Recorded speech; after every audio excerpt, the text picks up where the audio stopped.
Scruff. Hello? All right. Hey, welcome to the most scuffed podcast on the fucking internet. How's everybody doing tonight? All righty. Well, we always roll with the punches and keep it going no matter what is happening. But how's everybody doing tonight? Welcome in. We are seeing what's going on with Scruffy. Scruffy may or may not join us. Looks like he may have a camera. I don't know. We're trying to work with it.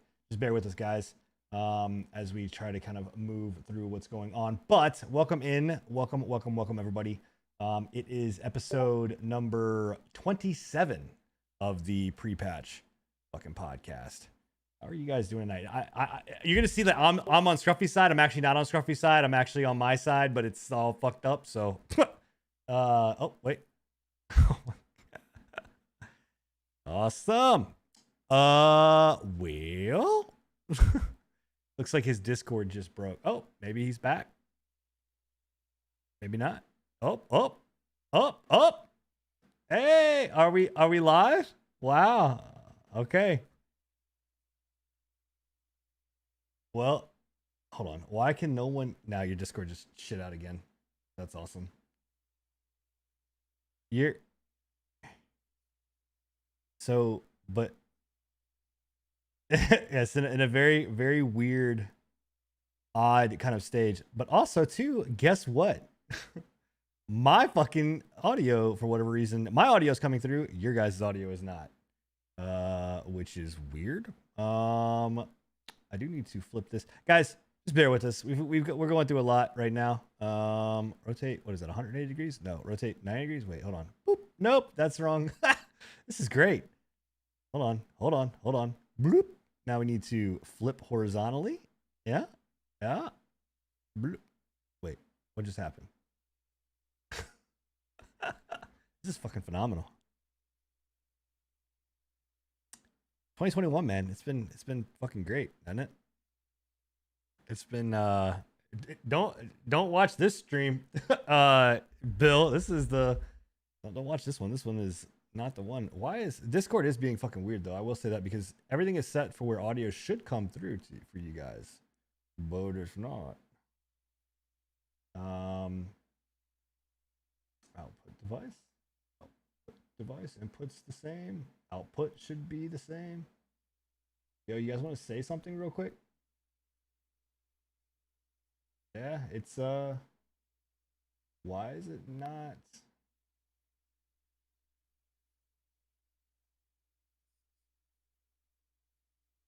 Huh. Super weird though as to why you guys are not outputting into my Discord. It's not.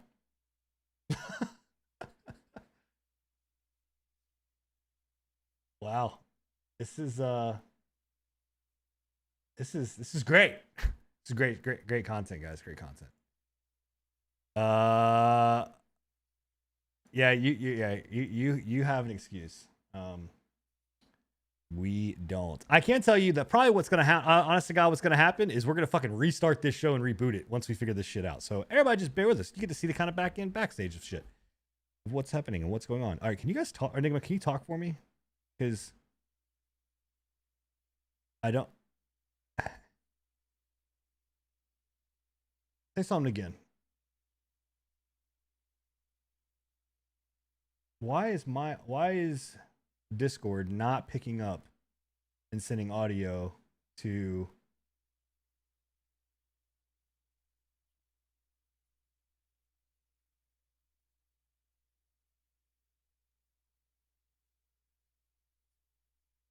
yeah, Discord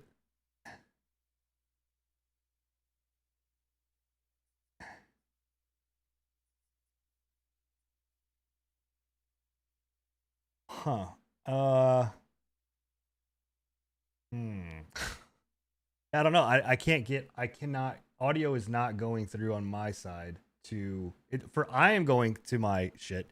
You guys for whatever reason are not.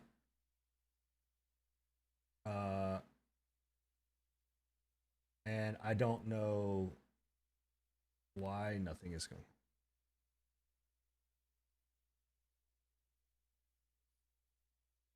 Which is super fucking weird because literally nothing on my streaming rig changed.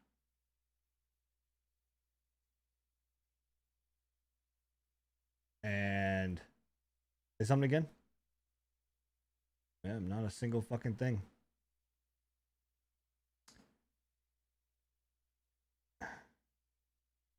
Which was the other thing is super weird is that none of this shit was happening. Wait. Say something again. Oh, hold on. What the fuck? Say something. Dude, I can't. I don't know. This is the fucking weirdest thing. Nothing. Wait, what?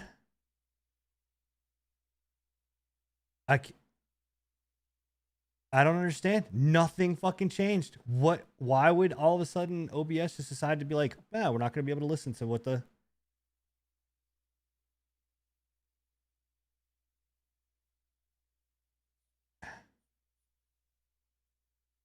Say something again?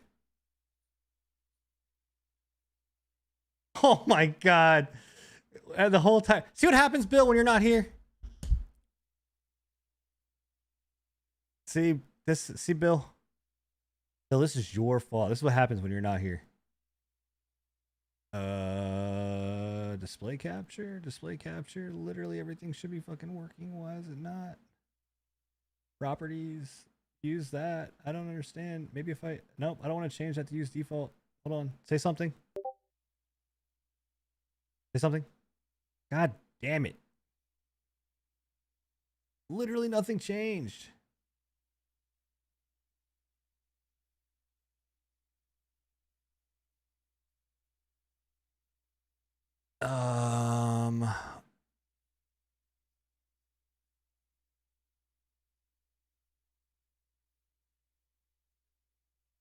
Line out.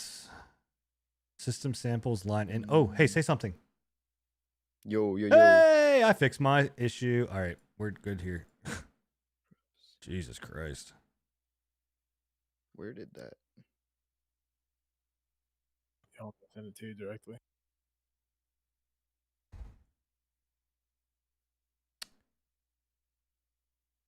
All right. Like I said, everybody just chill out and wait because we're literally going to stop this stream and then re-bring it back up. Yep. There you go. Rename. Actually, I'm not going to stop my stream. I'm just going to edit this part out. Because I can do those things on YouTube. But I'm stopping mine. Also a fucking shit ton more difficult whenever I have to do shit. Like have an, I don't know, an always on URL. Yep. Save image. But you know what? We're going to have one soon. Because all we got to get to is 100 subs. Oh, let's listen to some music while we wait. Podcast.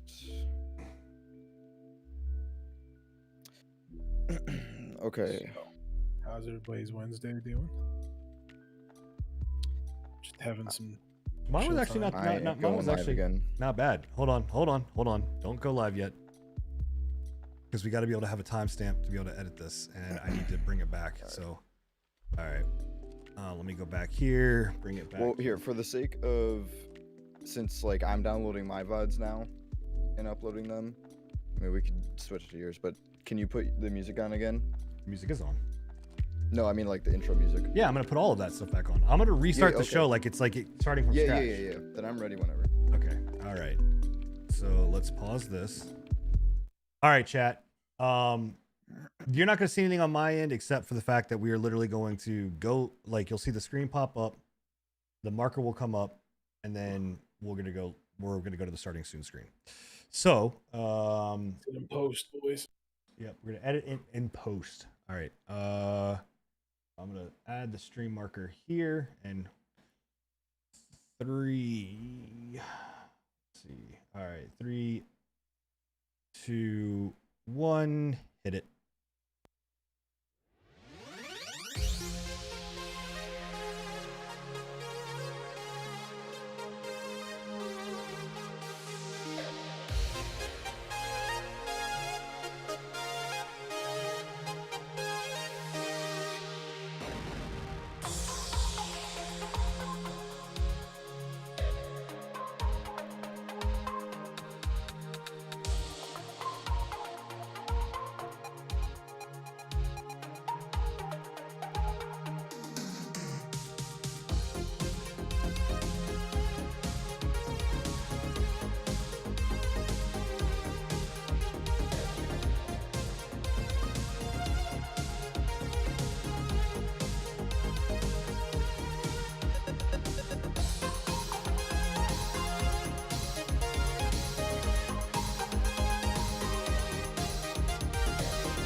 What is going on, everybody, and welcome to episode number 27, part 2 of Nailed the PrePatch podcast. Technically it's 1.5. Yeah, technically it's 1.5, two. but still, Scruffy's Yeah. camera is still fucked because so it doesn't matter. Oh my God, He's still stuck in cyberspace, but Wait, am I really? 100% you're still stuck in cyberspace, bro. This is what happens when Bill's not here. The whole thing fucking breaks down. Bill, you can no longer take any more vacations, bro. This is your fault. I'm blaming you. You can't leave anymore. I'm blaming you. So, but welcome in, everybody. Welcome to, like I said, episode number 27.5, however you want to consider it, of the best, most scuffed, most realistic podcast on the goddamn internet. And him leaving fucks up every scene when he does this. So now I'm over on Scruffy's side and Scruffy's on my side. But if you're listening to this on Spotify, which I hopefully that you are, what's going on? You guys don't have to experience this. So, but if you want to experience it live, you can do that. !show in the channel, which is the links to that. But you can actually come check us out on YouTube over here on my stream, whether if you want to see me live and handle it over here, or you can see it on Scruffy's stream, or normally on Bill's stream. We're all over the Twitch verse. And like I said, if you hit !show in both chats, then you can actually participate in both channels and see from different perspectives and all that kind of great stuff. But we do host this live every other Wednesday at 10 p.m. Eastern, give or take a couple of minutes, depending on how Discord wants to act. But we host this live. We encourage you guys, please show up, come and be part of our live chat. We keep chat open so you guys can engage in all of the humor. And if you're here, you get to see the back end shenanigans that make up this show and why it makes it so great. There was a lot of them. there were a lot. But as always, we power through it, and we wouldn't be the PrePatch team if we didn't have these types of moments. But I can't do this alone. I've got to have my crew, even though we're one man short. It's okay. Family over everything is the most important. But like I said, I couldn't do it alone. We've got Enigma and we've got Scruffy all here tonight. What's going on, boys? What up? What up? I hope I'm here. I mean, I'm here for now. Yeah, it just depends. Yeah. Enigma? Yeah, you are. I'm here. I am here indeed. And just so everyone kind of knows, but not on like a more like serious note, but we guys like to involve you guys in the PrePatch family, right? Please send out some good, whether it's prayers, whether it's vibes, whether it's thoughts, whether it's whatever else for Enigma and his family. They've got some. We got the vid. Okay, I wasn't gonna say it. I don't know if you wanted it out there, but I mean, I don't really care. Homeboy It's is vided all up. He's got the so. But we wish him the best of luck and hope that he gets better and all that kind of good stuff. So please can put that out there, please, for him. But yeah, and Bill, obviously, Bill is not here. He is, like I said, with family and doing that kind of thing, taking a much needed break, which we always recommend. Whether you're, content creator, whether you're at work, whether you're just in the world or whatever else, it's always good to just disconnect and take a break. And so he is. Figured out why we're so scuffed today. It's not because of the vid. It's not because we're rusty or anything like that, because we haven't done the podcast in a couple of weeks, right? Like last week was our first one, or the last one was our first one back, right? It's because Bill shaved off his fucking beard. Yeah, I know. It could be. Bad luck, man. It is. I mean, Bill, you need to fucking grow that thing back ASAP, bro. We can't be kicking off 2021 with my beard cannot be the only beard. Excuse me. The only long beard. Right. Sir, long beard. We can't have the only beards. Excuse me. You see, this takes a lot of effort, right? This is not just something that like you guys just fucking. Well, everybody minus Scruffy. Scruffy can barely grow. Like if he gets dirt on his face, it looks more like a beard than what he's got. This is a fucking beard. And let me tell you something. You guys just let that shit just go, right? And then you trim. I'm not saying you don't trim it up. I'm not saying you don't. But having something that looks this good, right? Takes time. It takes work. It takes precision to make sure that you're all lined up. That you're all lined up. Absolutely not. Nobody touches my face except for me. Yeah, but you can't beard it into layered braids or anything like that. I don't want to do no goddamn layered braids. What do I look like, a Viking? No, bro. I mean, you could be. See, the problem is I'm Jewish. If I do that, then I'm You a could be a Jewish Viking. no. Oh, No, Vikings. then we're Hasidic Jews, and then then I gotta not wear deodorant. And there's a whole other thing with that, man. It's just it's just not You'll be smelling through the no cans. bueno. So with that in mind, yeah, this is you gotta bring that beard back, Billy Boo. So hurry up. 2021 can't kick off that way. But we got a lot to talk about. We want to go. I mean, it's a chock full show. And we got some stuff to get to. New games that we've been playing. Including Lost Ark. We started playing 7 Days to Die. We got a whole bunch of stuff there. We got stuff coming from the Hitman 3 coming out. We got the Stonks are all over the place. Stonks. To ESO's new stuff, to Biomutant stuff, just and obviously Twitch and Twitch drama. I don't know if YouTube drama. I don't know if there's any YouTube drama this week. Not that I know of. I think YouTube kind of kept it. YouTube drama is more low key. Honestly, yeah, I remember there was something, but I didn't know if we wanted to bring it up because it's kind of like a YouTube and Twitch drama. So, what would that be? That chick that was berating the cancer patient. I didn't even hear about this. No, what is this? There's apparently some YouTuber and Twitch streamer. She's not very popular, but she was on Omegle, berating a cancer patient, calling him all kinds of names, telling him he was a virgin. Wow. I'm sorry, we can't say that. Oh, over here you can.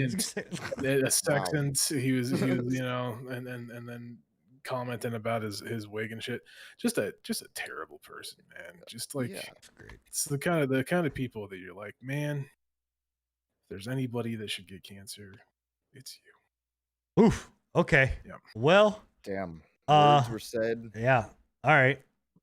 I think it's that kind of stuff. Like, I don't know, man. I don't get it. I don't understand it. And actually, you know what? I will say there is some YouTube drama out there, and I think this kind of goes across with both sides, right? So, obviously, I think since the last time we did the show, absolutely 100% since the last time we did the show, we have a new president, right? So whole big thing, and obviously the inauguration, and it was streamed across both platforms. There's that.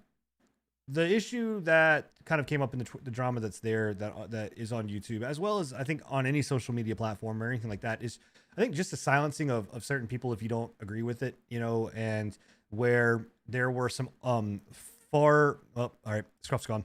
Scruff's back. There was some far right sides that were banned or whatever else, or silenced and whatnot. I think that's kind of bullshit. You know what I mean? Like, I think this is the time, especially, when we're, looking at anything, whether it's, you don't believe in it, whether it's, political or not political, or, eco or not, or whatever else. Like, free speech is free speech, and that's what it should be. Like, it should not be a situation of, silencing someone because you think or you disagree with their opinion. I think it's a very dangerous road to go down. If you're going to start doing those kind of things. So there were a lot of right. I don't want to say that they're all right wing, but there were definitely a majority of right wing, YouTube channels and, social media channels that were taken down, which is kind of crazy. So just remember, guys, freedom of speech is something that allows us to do what we do, right? It's allowing us to do these podcasts. It allows us to have a voice, whether you disagree or not. And I think that honestly, and I think I can probably speak for everybody on this show, is that conversation pieces need to be had, and opinions should be spoken to, and discussions. In fact, myself and Enigma have multiple conversations in a channel with 2 other streamers. I'm not going to mention their names. We just sit in Discord and honestly have a very open discussion about different views, opinions. And I think that they're very productive. I mean, I can't speak for yourself, you, but I think they're very productive. Yes. Yeah, I think so. I think we cover kind of a lot of the range of political views, but so we don't degrade into yelling matches and screaming matches. So right. So just keep the respect between everybody, and you'll be all right. Yep, I think that's the biggest thing. Don't go into name calling, don't go into throwing shade and stuff like that, and keep it all civil. It's the best way of handling any kind of discussion. But Twitch drama is basically that they awarded for the most raids. So if you guys were here, right? If you guys streamed in or viewed in 2020, you got something from Twitch. And cool concept. Like I think, you know, kudos to Twitch. I think we can all agree that, you know, I think this was a step in a good direction. I honestly wouldn't even call this drama either. No. I think this is just stupidity. Twitch stupidity. Yeah, I think it's not. Yeah, it's not necessarily drama. I think it. Yeah, I think you're right. I think it's one of those things where it's just like, is this really a thing? And the drama is that they gave an award for most raids to a bot. Like, about that everyone knows too. In Like, fact, it's a you'll long probably board. even see it unless you guys have like removed it. It's in most chats. Like, Yeah. Well, it's not in mine right now, but I can tell you, like, it's there, like, It's there 100, pretty like much, 99% yeah. of the time. What bot is this? Electrical longboard. Yeah. Oh my god. Yeah, you've seen it before. Oh I'm yeah, sure you no, I know have. that. I Everyone know sees that. it in the chat, like, thinks, who's this? Am I always here? It's like, no, it's just a bot. Yeah. But I think the thing about it too that is a little shocking is just when they put this together, and I think that it's not again drama, but it's just more or less of like, is someone at Twitch reviewing this shit before it goes out? Because obviously the raid award going to a bot, and then on top of that, like Scruffy, I think you had one that came down and said like you were in your top 3, like for most watched channel. It was when they pushed out like the top 3 like channels watched, all those like the what was it, 2020 Wrapped or whatever for Twitch. My most channel like watch time for my second was myself. It's like, you know, you would think that they would think of that ahead of time and, you know, factor you out of the analytics. And I think that's just another similar like situation with this is like you would think they would like take bots and all their own bots, their Twitch bots into account for this. Yeah. It's just kind of funny. It's just it just really? Kind of falls back onto that same principle. Like we don't want to. I don't want to continue to rag on Twitch left and right, but it's like we've talked about it in the past, where it's like, do they actually use their own service? Like, the people that are in charge, do they actually know what the fuck is going on Twitch? Right. It's like I like the ideas they have. Like they've had some pretty good ideas and pretty good things like they've done recently. It just I don't think they're putting the effort to make them actually like good or really review them very well. It's just they're pushing it out. I mean, I think that's any of these companies, you know, whether it's YouTube, whether it's Facebook, whether it's, you know, Twitch, you know, from a streaming standpoint, you know, Twitch as far as like usability, functionality, or whatever else is up here, right? And then you've got, you know, YouTube and then Facebook, or YouTube and Facebook at the same level.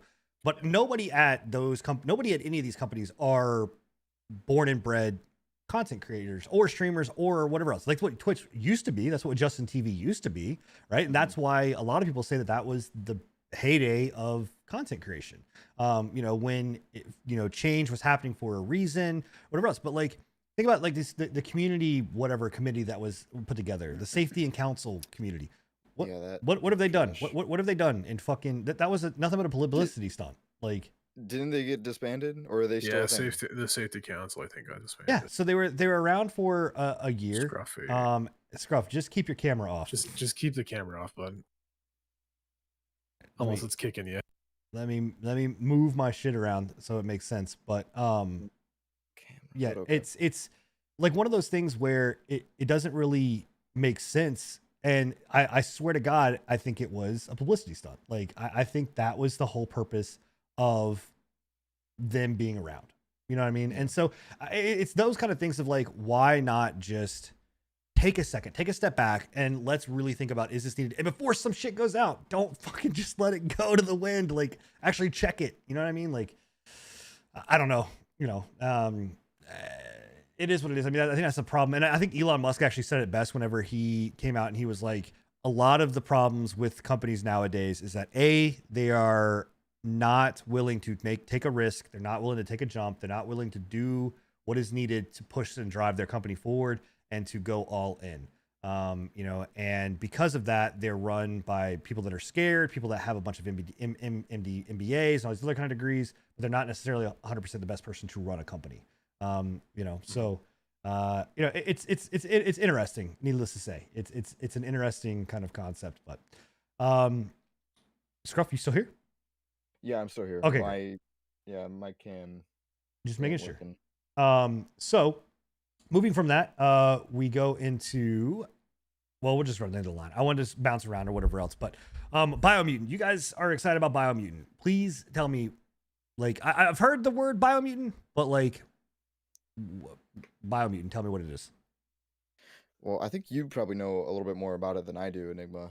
I wouldn't say I that. mean, I don't know if mean, anyone knows like a lot about that's Biomutant. yeah. That's the worst part about it is Yeah. like it's had very little actually like advertised about it, which Yeah. is what kind of caught me off guard for the actual announcement right here, right? So the big announcement is the Biomutant. We finally have a.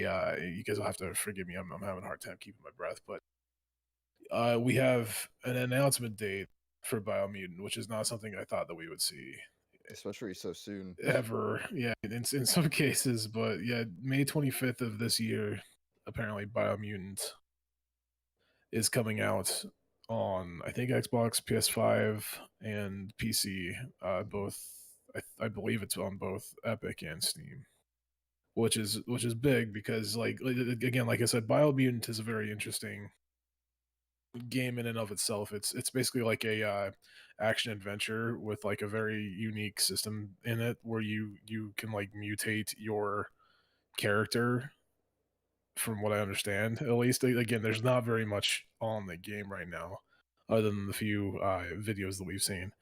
But it has a very unique, almost Monster Hunter esque combat system, which I find is very interesting for me. What was that game that had that's like Beyond Good and Evil? No, Beyond Evil. Beyond Evil. Is that the one that's like not been like the Beyond Evil 2 or whatever else is like that fabled game that like people talk about all the time, but it's never come out. It's got like a pig for a protagonist. You know what I'm talking about? It's got the girl. I think so. I'm pretty sure it's Beyond Evil 2 Beyond Good and Evil. Beyond Good and Evil 2. Yeah, that's it. Yeah. Biomutant to me is kind of like in that same vein of like, is this a real thing? Is it really going to happen or whatever else? And I mean, I guess I don't think it's actually going to hit this date. I really don't. Like, I think that it's actually going to. I don't know. We'll see because like again, like I said, I've been following Biomutant since probably 2000 and It was announced in I think 2015. 15, somewhere around there. Yeah, 15. I'm pretty sure that's when the development like started and was like officially announced. yeah, and It might have started a little sooner, but it's been pretty much radio silent ever since, yeah, more or less. which honestly I kind of think is a good thing. That's So do the I. route that I think games should go. You know, of course, like don't be like a complete Elden Ring. Yeah, I mean, give a little bit of like, you know, like kind of show of what the game is and everything, but I don't think I mean, with like Biomutant, at least Cyberpunk. we do have like a gameplay. It's an Yeah. old gameplay trailer, and I believe that they might have put one out But there's last year or the something. year before that. But there is something, yeah. Yeah, and that's what I think it should be. You know, don't pull like a Cyberpunk and throw all your cards on the table, because then you're gonna start building a lot of false expectations, and that's when I think things get dicey, especially with the launch date this soon. That's what I'm really scared about. So I'm happy that you brought up Cyberpunk. So I have a question, and I really do. And you guys know that I like Cyberpunk. I'm in Cyberpunk's camp. Like I'm, you know, waving that flag. Right. A question for you, because I watched a documentary about ET and Atari. Is this generation's ET?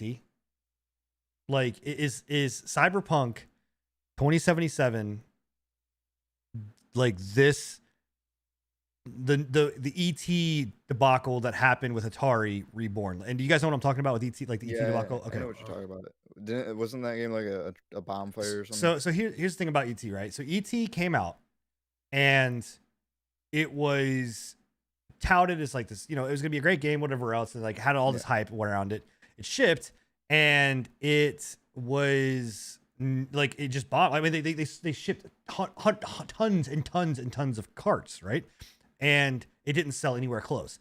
And then on top of that, because it didn't sell, they actually started shipping carts back to the studio, right, or back to Atari. Atari had hundreds of thousands of these things, and so and it's confirmed now if you watch the documentary, they actually drove out to the middle of Alamogordo in Arizona or New Mexico and dumped these carts in a landfill. And so, and they found them. They did dig, I think, a couple years ago, and they actually found them. And it was made in 6 weeks. So I'm not saying all that kind of stuff. Like, I'm not saying like because it was made in 6 weeks and all those or whatever else, like equating it to that. But if you look at like, it's no longer available on the PlayStation Store. Everybody's offering returns on it. You know, and really the development time cycle of like the crunch that kind of happened to get this game out, right? Is it this generation's ET? You know what I mean? Like, I really don't think so. I think that I don't think you gotta go that far. again, I think we've talked about this multiple times Yeah. over the past couple of episodes.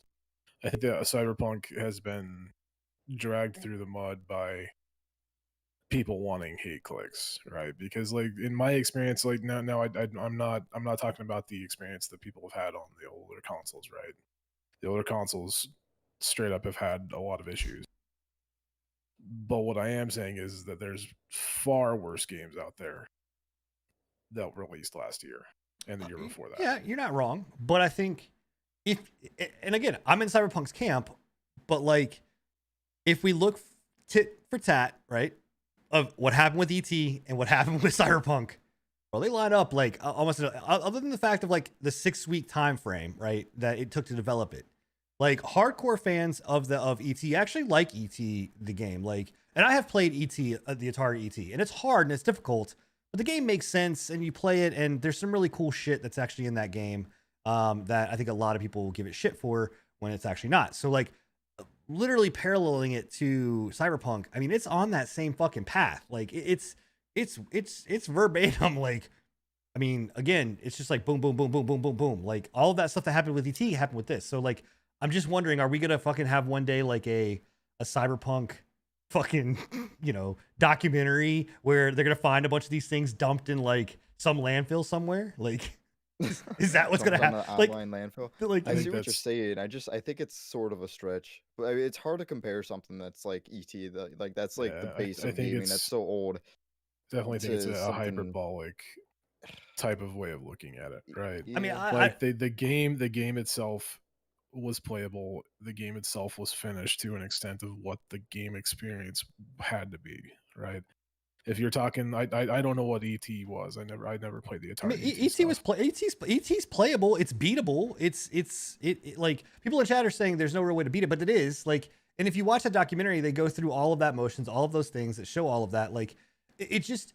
And I'm like, I just wanted to bring it up. Like, and this is what I told Enigma. I was like, I got a hot shot that I want to like take during the show. And this was that I've sat back since watching that, which was about a week ago, and really looked at it. I was like, bro, I think this is this generation's ET. I think that, you know, people look at it like they burned ET for development. I think people want to make it.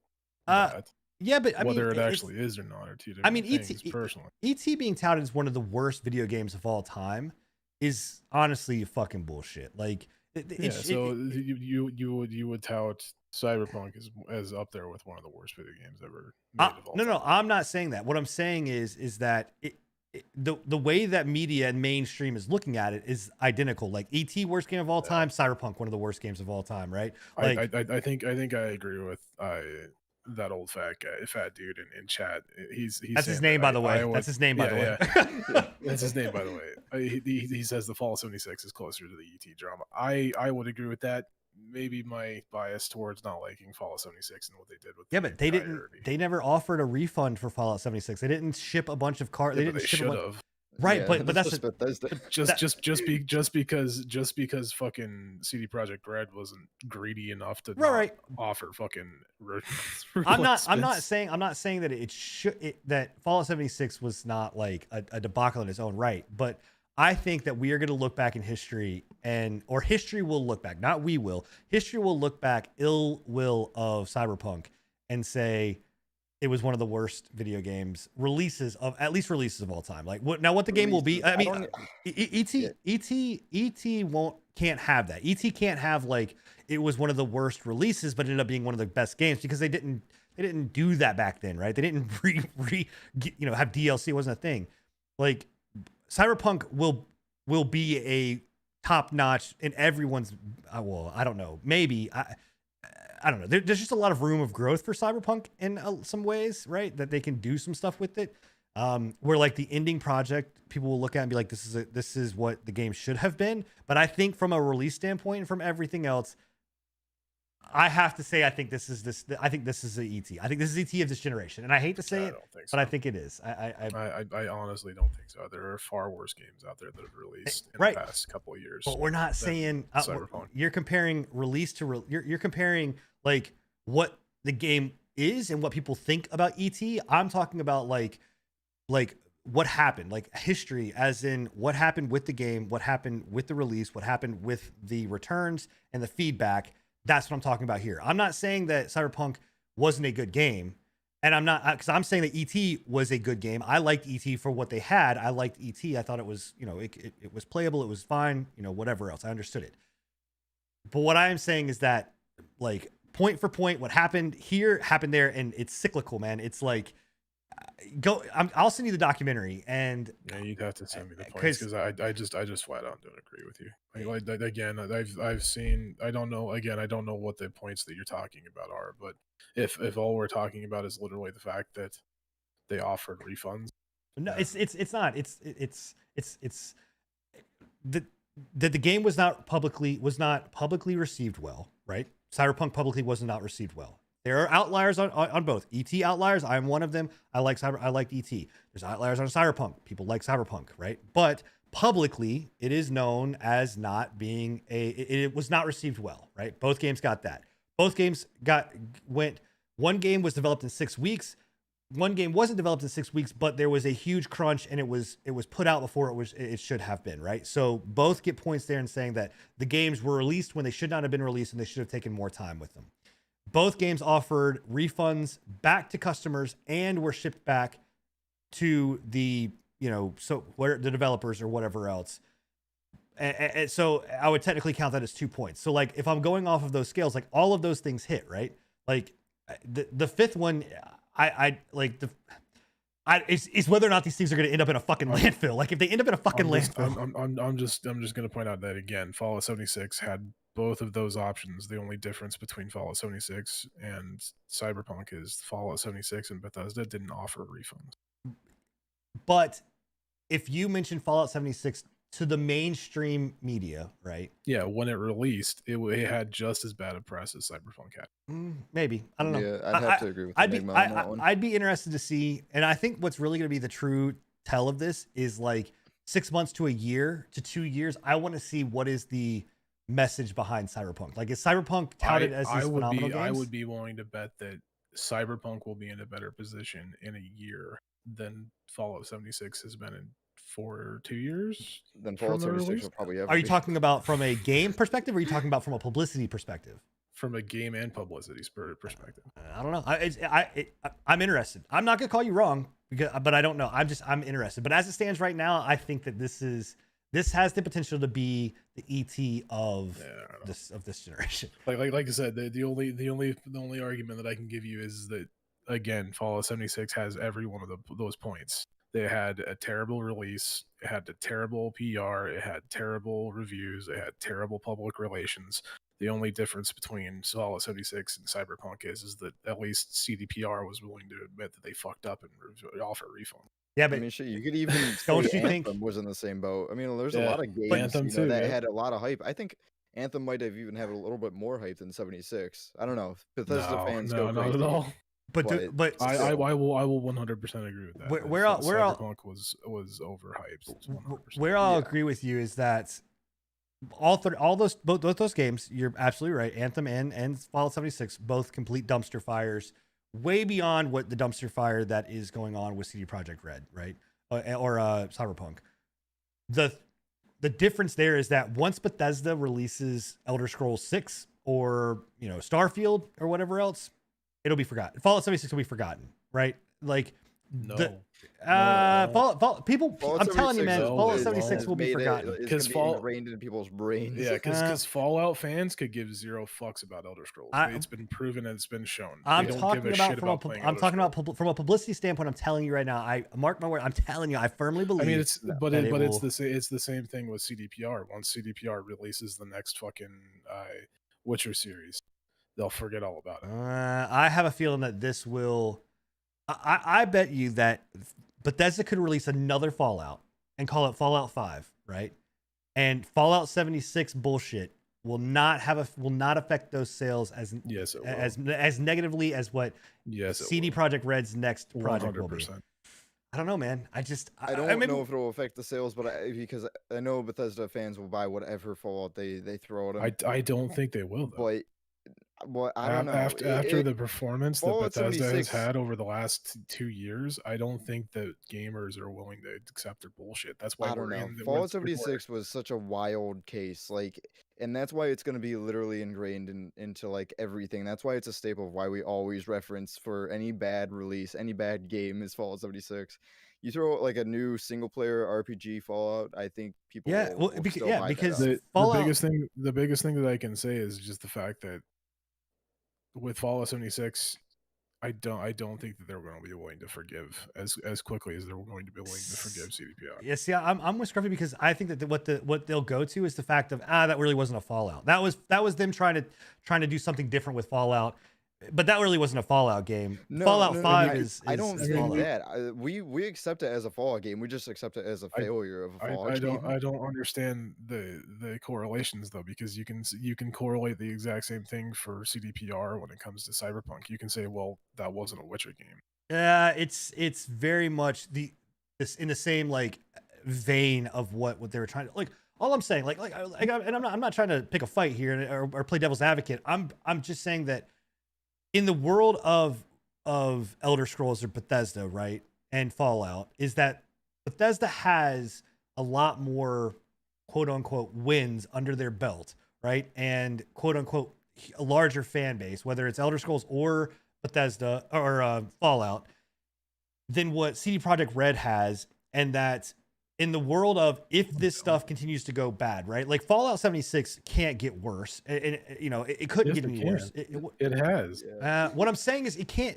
Look, it can't bankrupt that company, and it didn't bankrupt that company. That's why they got sold. That's not why they got sold. They got sold because literally Microsoft went in and said, "Hey, I want to buy the fucking studio. I'm buying," and Microsoft is buying up studios. Struggling.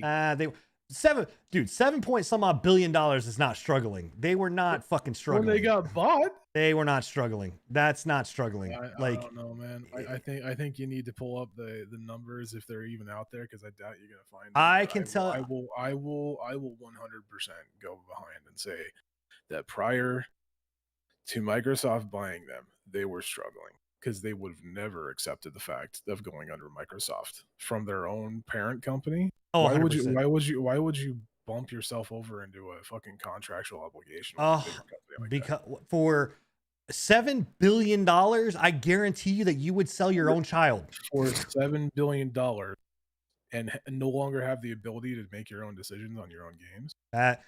Todd, they weren't making their decisions on their own games anyway. I mean, realistically, like if we're saying that it is as bad as what you're saying it is, right? Then the reality is that they weren't making their own decisions and they could care less about it. What I'm saying is that they weren't doing as bad as what. Touch with this one. I think you're talking out your ass. Well, I think that I can say that I think that you're too close to loving Cyberpunk and CD Projekt Red to look back and say that, because I am sitting here saying, yeah, they fucked up. They released it too early.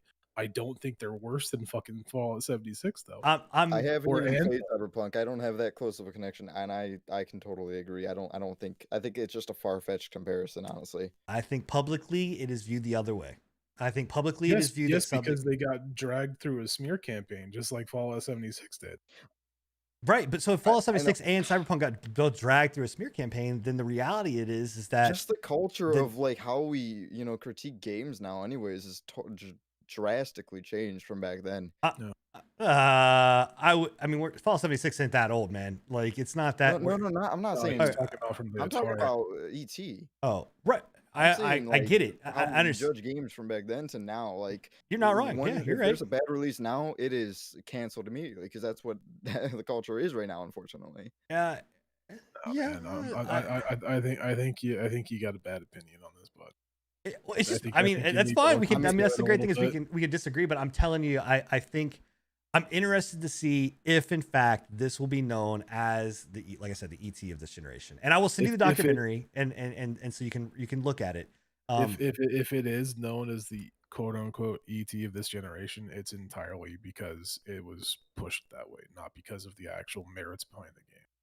Well, that's why ET was. I mean, that's what ET was. I mean, ET was that. Like I said, the documentary does a very good job of explaining that. That's why I'm saying that it is, and it's you know, again, I will if we can post notes in show notes or whatever else, which I know we can for YouTube, but in the Spotify, I will post the show. I will give you the link to the fucking documentary. Go watch the documentary, and you know, I'd love to have a discussion afterward about that, because there are a lot of things that mirror very closely to what's going on with Cyberpunk. So.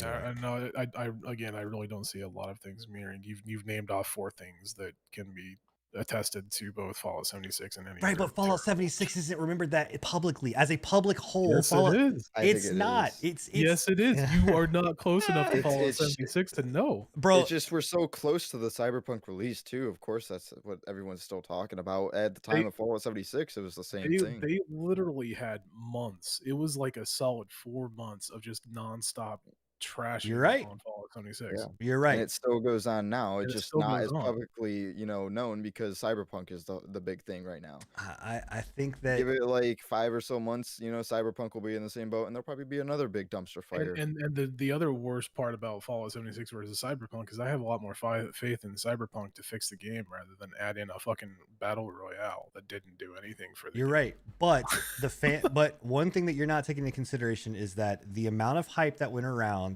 Cyberpunk was fucking 20 to 30 times 100%, more than what Fallout 76 was. I completely agree with you. That aspect alone, like, absolutely, just when I'm saying publicly, like, that has a huge weight or bearing on that, because publicly the hype, it touched more people. It saw more, like, it is the highest selling fucking digital game of all time, right? Which means that it touched ample amounts of more people than what Fallout 76 was. And so obviously, like I said, in that group, like the shockwave of what that is falling apart versus the shockwave of what publicly this is falling apart is amplified by that much. Like it's I could throw a pebble in a rock and get shockwaves. I can throw a fucking boulder in a rock and get a lot more shockwave. Like, that's all I'm saying, is that I'm not disagreeing with you that Fallout 76 was a dumpster fire of a game and that Anthem was a dumpster fire of a game. I'm saying that publicly it doesn't resonate as much as what Cyberpunk is, because Cyberpunk it was hyped way more beyond what Fallout 76 was. Like, so that's where I'm saying my point's coming from. I'm not detached from what Fallout 76 was or how bad that game was. I'm just saying that this is going to cause a ripple effect. So I don't think that you're looking at either of them in a matter of like their actual player base, right? Like their actual who they were pushing towards and who hyped it up so much. Because I think Fallout 76, while it wasn't on par with Cyberpunk's hype, I think it still had the amount of hype. If you look at it garnered towards like the audience that they wanted to bring in, I think you definitely had about the same amount of fucking hype. I don't know, man. Not necessarily for sales, right? Because like I agree completely with you that Cyberpunk overhyped and oversold, but I think that can be attested for Fallout 76, for Anthem, for several other games as well. I don't know, man. Hey, look, time will tell, right? That's the only thing that's gonna tell. It's gonna tell the true tale. Is time. So give it a 5 months or so and see how Cyberpunk's really floating in the air still. Yeah. Like I said, I want to know a year from now, 2 years from now. I want to see what is the word when it comes to Cyberpunk, and if it will be as forgotten as what Fallout 76, or not forgotten as Fallout 76. I think you'll see that come their next major update, if they can fix a lot of their bugs and a lot of their issues currently. All I'm saying is, I swear to God, I better not find a fucking Cyberpunk fucking disc in a dumpster somewhere. Multiple copies, not just one, because obviously someone's gonna throw it away eventually. If you want to talk about it like that too, like Fallout 76, they couldn't give those games away.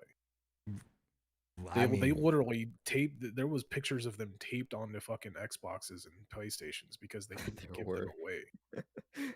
I don't know. I mean, Yeah, I'm not saying you're wrong. Like I said, I'm not disagreeing with you. I just there was I in fact I'm pretty sure I remember seeing a couple of fucking pictures of dumpsters full of Fallout 76 CD cases. hey, that comment, Fat Dude, is not 100% accurate because they give a lot of games for free on Xbox Game Pass that are fucking phenomenal. So, For the King's on there. I mean, there's Wasteland 3's on there. There's 100%. There's a lot of games on Game Pass. I don't know. I think that you're gonna see a major shift in opinion for Cyberpunk once it kind of dies down, once the hate kind of dies down, once we get some more games out currently, because the Cyberpunk's not going to be the only fuck up of the season of the year. 2021, we've got a long fucking year ahead of us of games. Yeah, I mean, I hope for them. Honestly, I swear to God, CD Projekt needs to go fucking radio silent. They need to shut the fuck up about anything that they're doing, whatever else. They need to shut their marketing team down and just fucking go work on what their Biomutant was doing. Go work on their Back game. to where we started. Like, again, that's essentially what they've done. Like they released an apology recently, which to yeah, but their roadmap, honestly, they shouldn't have fucking released that. Like, yeah. To me, honestly, that apology, they should have never apologized. Well, again, like I said, their marketing team, they should have came out and said, "We fucked up. We're gonna fix it." yeah, and then that's it. Not we're sorry. We're sorry. Yeah, I don't know. We're sorry. Their roadmap was not a good idea. They should have just left that one alone. So and that's again, we've talked about this multiple times. Cyberpunk has this, CDPR has this constant thing of like sticking their fucking foot in their mouth, and they need to just shut the fuck up, buckle their heads down, don't crunch. I guess I still don't understand the whole taboo-ness of crunch. I mean, when I was working, I was putting in well over 50 to 60 hours a week, but hey, whatever. I guess I wasn't in such a stressful job. I was just lifting up 300 pounds up and down stairs every day rather than coding, but it's whatever. How dare you compare physical labor to mental labor? I guess. Well, so we talked about Bethesda, and actually this is a great kind of segue into ZeniMax, Bethesda, whether you want to consider them the same thing. But anyway, Elder Scrolls Online Blackwood expansion, quote unquote, or whatever. What do you call that? What the fuck is those things called? The two dots. Yeah, it's Blackwood. It's an expansion. Yeah, I don't give a fuck what they call it. Oblivion or whatever else. It's like Oblivion. Or it's not even Oblivion. It's like part one Oblivion, right? It's like part one of the Oblivion saga. Oblivion. You're going back to Oblivion, Oblivion. Yeah, you're going back to Oblivion. It's just the part one that they're releasing currently because Bethesda or ZeniMax, whatever you want to call them, again, terrible company as of late. Are they splitting? Are they splitting this expansion? So wait, are they splitting this? Split the expansions up? Yeah. So they're splitting it up into two separate things.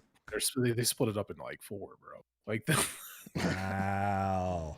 Yep. Wow. I would not doubt that by the end of the Oblivion thing, you have like 3 different expansions, quote unquote, whatever they call them. I think they call them chapters that you have to purchase. Yeah, that's I don't know. That's the only thing with ESO and why I can't get into is all that stuff. It's terrible because like there's a lot of reasons why ESO. It's a fucking great game. It is. Yeah, it's a beautiful world, beautiful story, like any other Elder Scrolls game. It's just it holds you back with all those paywalls. The only other thing that but I don't know. The thing about ESO that a paywall though, because like you can subscribe, but it's like it's definitely one of those things where it's like a confusing. Yeah, but didn't we figure it out last time that even if you subscribe, you still don't get all the shit. You still don't get everything. Still. Yeah. There's like stuff that's like in really fine print that you probably have to read. Yeah, it's there's something there that we looked at where you subscribe but you don't get all of the bullshit, like something. You don't get all the chapters. You get all the like DLCs, quote unquote, what they call DLCs, which are the smaller packs, like the Dark Brotherhood update and everything. Right, but you don't get the newest expansion. That I think that was it. Like you don't get the full story expansions. Like play the story. But what's crazy is that if you go and look at the Blackwood expansion page on Steam right now, if you buy the big boy which like are the $80 edition, you get all of it. Right, and so that's my thing that I think pisses me off about it. It's like the people that are paying monthly for this should get everything. Like everything that you bring out, fucking, I should get it for free, right? Or I mean, essentially for free, but I'm paying for it.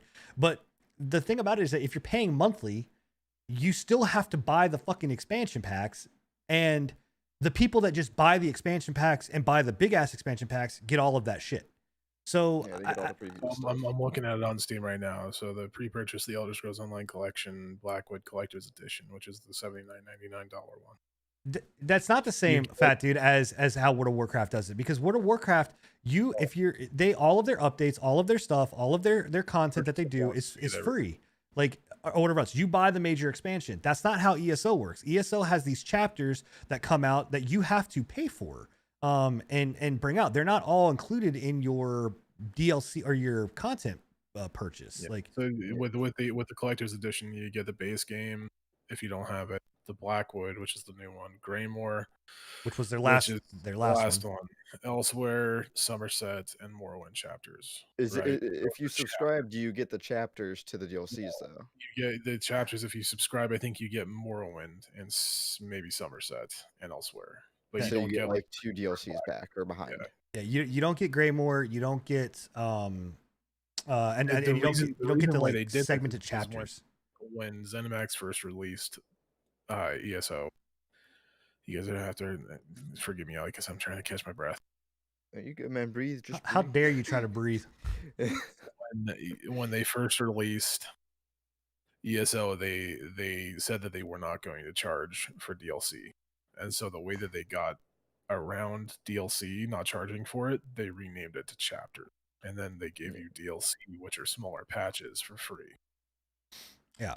And and they give you, and then the other thing is like they give you coins, or whatever else too, or like whatever their imperial, like 600 credits. You get the coins, which you can then use those coins to buy certain things, but you don't have enough coins. You're just shy, right? Well, it's not always just shy, but you have to save them up to be able to buy the chapters. But then after it's like 600 coins, so you have to subscribe for like almost 3-4 months. I ended up remembering when I bought when I bought Greymore, I did the math and I was like, I would end up spending double what it would be, even though they tout the subscription as the service that you should do. Like, I would end up spending double that. Like, it was fucking something stupid and like an asinine. What I will say about these companies, both WoW or Blizzard and ZeniMax, is that their fucking their CG department and like cinematic department are fucking on point, man. Because you watch that shit and it makes you want to play the game. Like, I watched it and I was like, I want to go back to Oblivion. I want to play this game. Yeah. And then that's what I'll give it. It's beautiful. And then I remember it and be like, oh wait a minute, I don't want to play this game. Like, and I think too, ESO is one of the few MMOs out there that feels lonely. Like, I don't know why it is about the game, but I don't feel like I'm connected with a group when I'm playing that. Even when I'm seeing people running around the world and stuff like that, I don't know. It's weird. You know, in like WoW, even though like some of like early WoW or whatever else, you don't see as many players, but you still feel connected to that world, and you feel like, you feel that community. But I mean, do you guys understand what I'm saying? Like, do you guys like there's something about ESO that just does not feel connected. It feels kind of empty almost. Yes. I don't know if empty, but like something like that. Like, I don't know. It's odd. I don't know if it's because of the storyline. I don't know if it's because of whatever else, because like, it's not the voice acting. It's not that because in Star Wars, I feel connected with a group and I feel that that connectivity. You know, and even though I feel less connected to the community in ESO than what I do in dead MMOs and MMOs that like have nobody, around or whatever else. Like, it's just weird. I don't know. But ESO fans, man, they love it. They love that fucking game. To me, I almost just think it's so much just the world and how comparable it is to like, other Elder Scroll games. You also got to look at it like this, right? When was the last time that we had an Elder Scrolls game released? Oh, fuck. I mean, Skyrim was the last one. Yeah. 8, 9. And I don't know, what was it, like 2012 or something? Yeah. This is the only Elder Scrolls game that has been released that is constantly updated, that isn't a rehash of Skyrim. And that's why it's so popular. Well, to be fair, the last one was a rehash of Skyrim. Yeah, I mean, but that's what I'm saying is like, that is why you have people flocking to this game, is because it's their only fix for Elder Scrolls content, new Elder Scrolls content. Just to go back to the old of what worked. Yeah. Yeah. And I mean, it works because Oblivion was dope. Yeah. Oh, I loved Oblivion. Oblivion was phenomenal. Yeah. Morrowind and Oblivion were the last two. Oblivion in some cases because I didn't like the fucking horse armor bullshit. That's when shit started going downhill. Yeah. But Morrowind and Oblivion were like my last favorite. I mean, Elder Scrolls Skyrim. games. A lot of people say Skyrim was phenomenal. I did Skyrim is not not. like Skyrim. Skyrim's not It bad. was good. but Here's the thing, Skyrim, and maybe just. I mean, you played Oblivion, yeah? I played Oblivion. Skyrim is Oblivion, just was slapped on different skin. I did not Yeah. like Skyrim. I thought Skyrim had a very poor way of like attaching you to the world. Like I didn't feel as attached to Skyrim as I did in Morrowind and Oblivion. Yeah, I felt more attached to Oblivion for sure, but like I don't know. I still, I mean, I'm not gonna diss Skyrim because I still think it was a It was a good phenomenal game. to me. But It just wasn't a good. Well, I think the thing about Skyrim and the thing about Oblivion that sets it so much apart in that connectivity is that in Oblivion, you felt, even though you were just a character in the world of, because when you start with Oblivion, you're in a fucking cage. I mean, you're in a prison, and that's where you start, right? And you're just boom, right? In Skyrim, it's like you're this mythical fucking, dragonborn, right? So like they went down the path of like you are this person. You're the main character in Right. In Whereas- Oblivion, you were maybe a side character. At Right, first. you were just a pawn in the whole fucking world that was going on, but in Skyrim, like you were the fucking world, like that was it. So it was just, and it's kind of, fat dude in the chat brings up another good point, and that might be why. Again, that's his name. I'm not body shaming. I promise. He brings up a good point that literally every game past Oblivion has been Oblivion. It's been the same, even the Elder Scrolls or even the Fallout series. They use the same fucking Gamebryo engine. It's a 20-plus-year-old engine. They refuse to update it. They refuse to go to a new engine, even though we have Unreal Engine, we have Boneyard, we have everything, right? Such an annoying. They refuse to fucking update it. Even in the new shit, it's still on the same Gamebryo engine. yeah. 6, Elder Scrolls 6, still on the Gamebryo engine.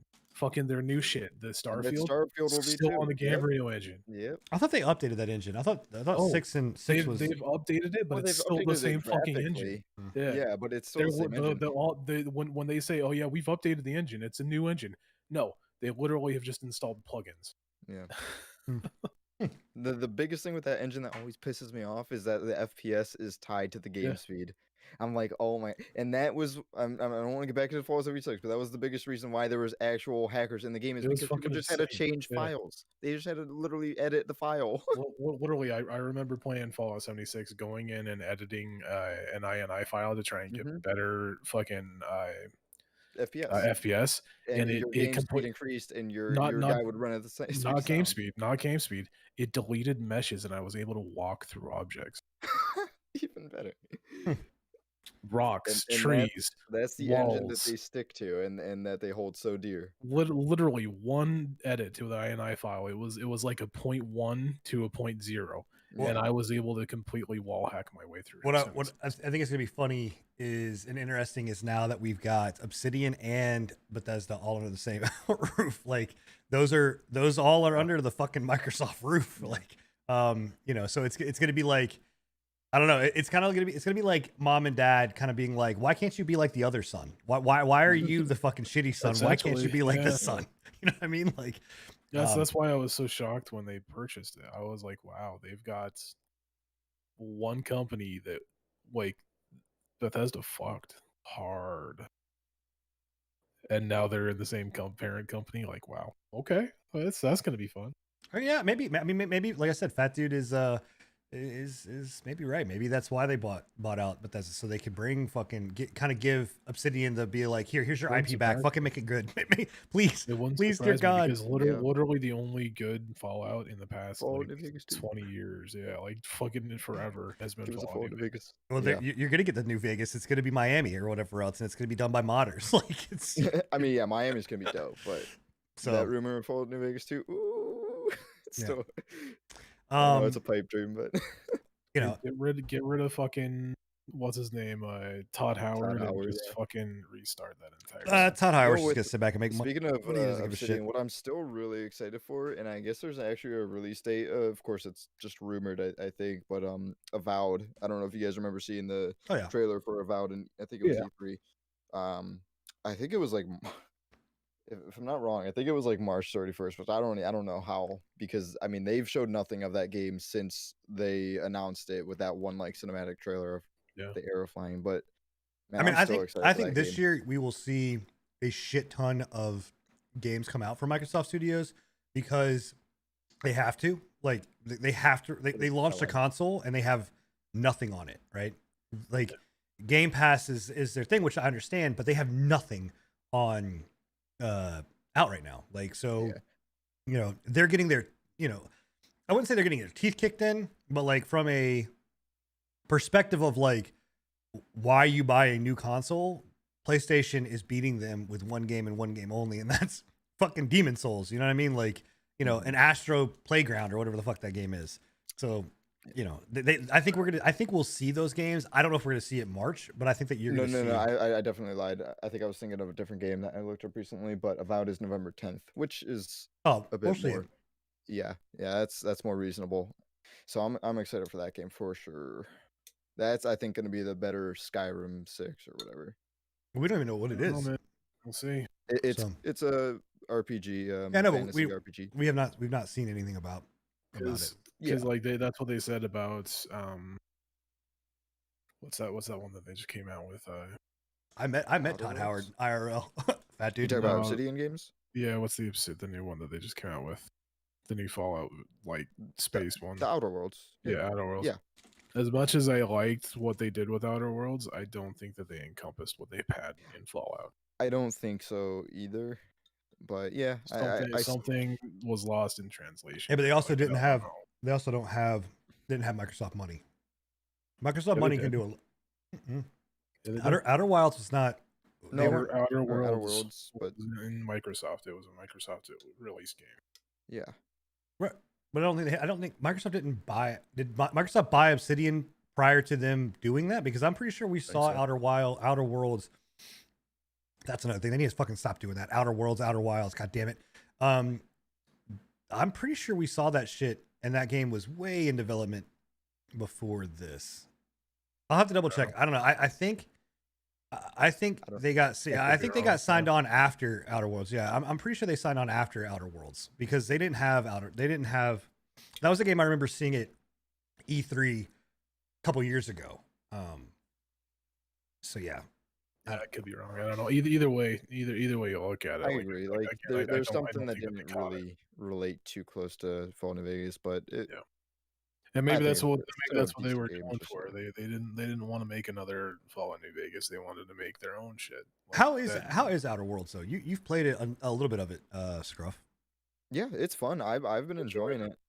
I finally have just started really getting into it, and it's it's still got that like comedic aspect to it. I think it has more comedy than what they had. I think so too. Yeah, I think able to go down that route, right? Yeah, I think so. I think Fallout New Vegas was a bit more, sparse with it, but it also like it made it enjoyable coming across like those comedic lines and stuff like that. Well, see, and Fat Dude brings up a good point. Is that I was about to say, to me, I think it gets rated as just the Fallout clone, right? I think it gets rated as like, this is just it's a great kind of Fallout like game. You know what I mean? Like, and that's what I'm wondering is, does that game have what it takes to stand on its own, or is it just it's a Fallout clone? If you've played Fallout, you play out New Vegas, you don't have anything else to play this. I think so. If like somebody were looking for like another Fallout that wasn't made by Bethesda, they'll be like, oh, there's Outer Worlds, and that was made by the people who actually made a good Fallout. Yeah. I guess it goes to this: would you pay for the game outright, or would you just play it on the Game Pass? Well, if I didn't have the Game Pass, I don't know. That's the whole thing. Like I have the Game Pass now. I'm not gonna buy any games that like I really want if it's on the Game Pass. Because to me, that's kind of that standard of like, this game is a great game that I will buy. Period. Right. If I didn't have the Game Pass, I would have bought the game. I probably would have bought it on release. I would have bought it just to piss on fucking. Jesus Christ. Yeah. You buy it, it's just the fact that we have the Game Pass now that it's like I don't think I'll buy any games now if it's I guess I mean I understand it, but what I'm saying is I look at it like for instance Dead Cells, right? Like Dead Cells is one of those things where as soon as the new DLC comes out, even if I don't have the game installed, I buy it because I'm just like, it's fucking that good. It deserves my money. Take it. Here's the $5, whatever else. Like, I understand Outer Worlds is $60 or whatever, but is it one of those games where it's just like, I have to buy it? It's that good of a game. I own it. You know what I mean? I get that too. Like, I do get a good feeling of like owning a game personally. I think in an ideal situation, yeah, I would have bought it. Okay. I think if you're an Obsidian, like if you enjoyed what Fallout was prior to Bethesda owning it, you would buy it. Okay. Yeah. Oh, makes sense. Well, keeping in line with companies buying out other companies and whatnot. You know, we've got Tencent news that they came out and they actually acquired Don't Starve and Life is Strange. Well, they didn't acquire it. They didn't acquire. They acquired stakes. No, they acquired stake, a majority stake inside stake of the company for Klein, which is Don't Starve, Yeah. and they acquired a minority stake in Life is, or whatever it is. So they own Don't Starve, but they don't own Life is Strange developers. Pretty much, they own a portion of it. Yeah. Because if you own majority control, you control the fucking company. You own that company. Like, that's your company. So that's more or less. More or less. You know, I don't necessarily think this is too big of news. What I do think that this kind of goes to, right? And this is, I don't know if it's good or bad, right? I think it's one of those things where it's a scary proposition. I think it's good at all. Like Tencent owning more development companies. That's what I was gonna say. Is that we're going into a world now where you're gonna have just power companies, right? Where it's just like Tencent, it's Microsoft. You know, it's I guess EA is kind of fucking out of it now. They're not buying any companies anymore. I think they're just trying to stop hemorrhaging cash. Activision is getting rid of fucking Blizzard and trying to shuffle that off to somebody else. And that was one thing I wanted to correct, and we don't really get to talk about it, but apparently they're not offing Blizzard. Blizzard absorbed the companies that remade the Crash Bandicoot stuff, like the Crash Bandicoot and the. So Activision is not giving away. They're not getting rid of them? Activision is not getting rid of Blizzard. Blizzard is absorbing another company that's very loved. I can't remember what the company is, but it's the company that redid the Crash Bandicoot stuff and that redid the Tony Hawk stuff. Okay, well then that's not as big, but still, Activision is buying. All right, so Activision is buying companies. You know, that world is not a. I think a lot of people are like, oh, that's it's good. Now they have the money, blah blah blah. That's not. It's not always a good thing. Like having we saw this with like AT&T and things like that, where they broke up Mobile and they broke up all those companies, because once you have a majority, and honestly, this is what's going on in the streaming world, right? When you only have one company that's fucking doing anything that's decent or whatever else, they don't give a fuck. They can just do whatever they want. So like, I'm not saying that Tencent is gonna go in here. I think Tencent is basically saying we own Riot. I mean, Tencent owns a fucking shit ton of stuff, man. They own a large majority of a lot of fucking things, whether it's movie industry or whatnot. Like if you look at a lot of things, Tencent owns it. The company that was Vicarious Visions. That's a pretty well known company. Yeah. Gotcha. They finally got absorbed and completely gotten rid of, essentially. Gotcha. You know what I'm worried about is Klein Studios and whatever the studio was that developed Life is Strange. They're both fairly, indie studios. So I don't know if this is meaning that Tencent is going to start targeting indie studios now and start going after all the small guys. Yeah. Yeah. That's a good possibility now. What's interesting about Don't Starve is that I wonder how it's going to affect their just development cycle, because if you look at Don't Starve and Don't Starve together, the amount of stuff that they pump out for that game, there's like $250 worth of content for that game. Especially Don't Starve Together. They've really pushed more on that in the past years, just because that's where majority of the people are going now, and they're pushing out content and DLCs left and right for that game. The interesting thing about the minority stake in Life is Strange development, right? The Don't Nod Studios, they're in part of their business agreement is that Tencent is supposed to help them break into the Chinese mobile industry. Really? Okay. Maybe that's the thing. I don't know. It's weird because, and this is actually a really good segue into kind of the indie scene, one of the topics that we're going to talk about, but like I don't know, man. Like to me, if I'm an indie developer, there's two ways, and we've discussed this a multitude, especially like with Epic Studios and fucking doing exclusivity. Said the word. I know. I Said said the both of them. word. We said Fallout 76 and Epic. This is fucking crazy, crazy show. Bro, I already have COVID. You're trying to give me a heart attack. Like, you already pissed me off with the cyberpunk thing. Now you're just trying to piss me off even more. But is it the fact that like indie studios need this cash, or is it something where they're just like, this is a way for us to become bigger? To me, I'm like, if I'm an indie studio, especially like Clay, like if I'm Clay Studios and I look at Don't Starve, I gotta imagine Don't Starve and Don't Starve together are doing well. Like they're not doing terribly, imagine. right?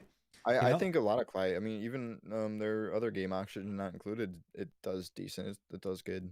So I'm just wondering is, if they're doing that well, why not try to be your own studio? You know what I mean? Like, and I guess this goes back to the very thing that we talked about with Microsoft and fucking, Elder Scrolls or Bethesda. Like, is it a fact of that they're just going and being like, you know what, we don't want to have to worry about money anymore. Fuck it, we're gonna get bought, and so we can do whatever we want.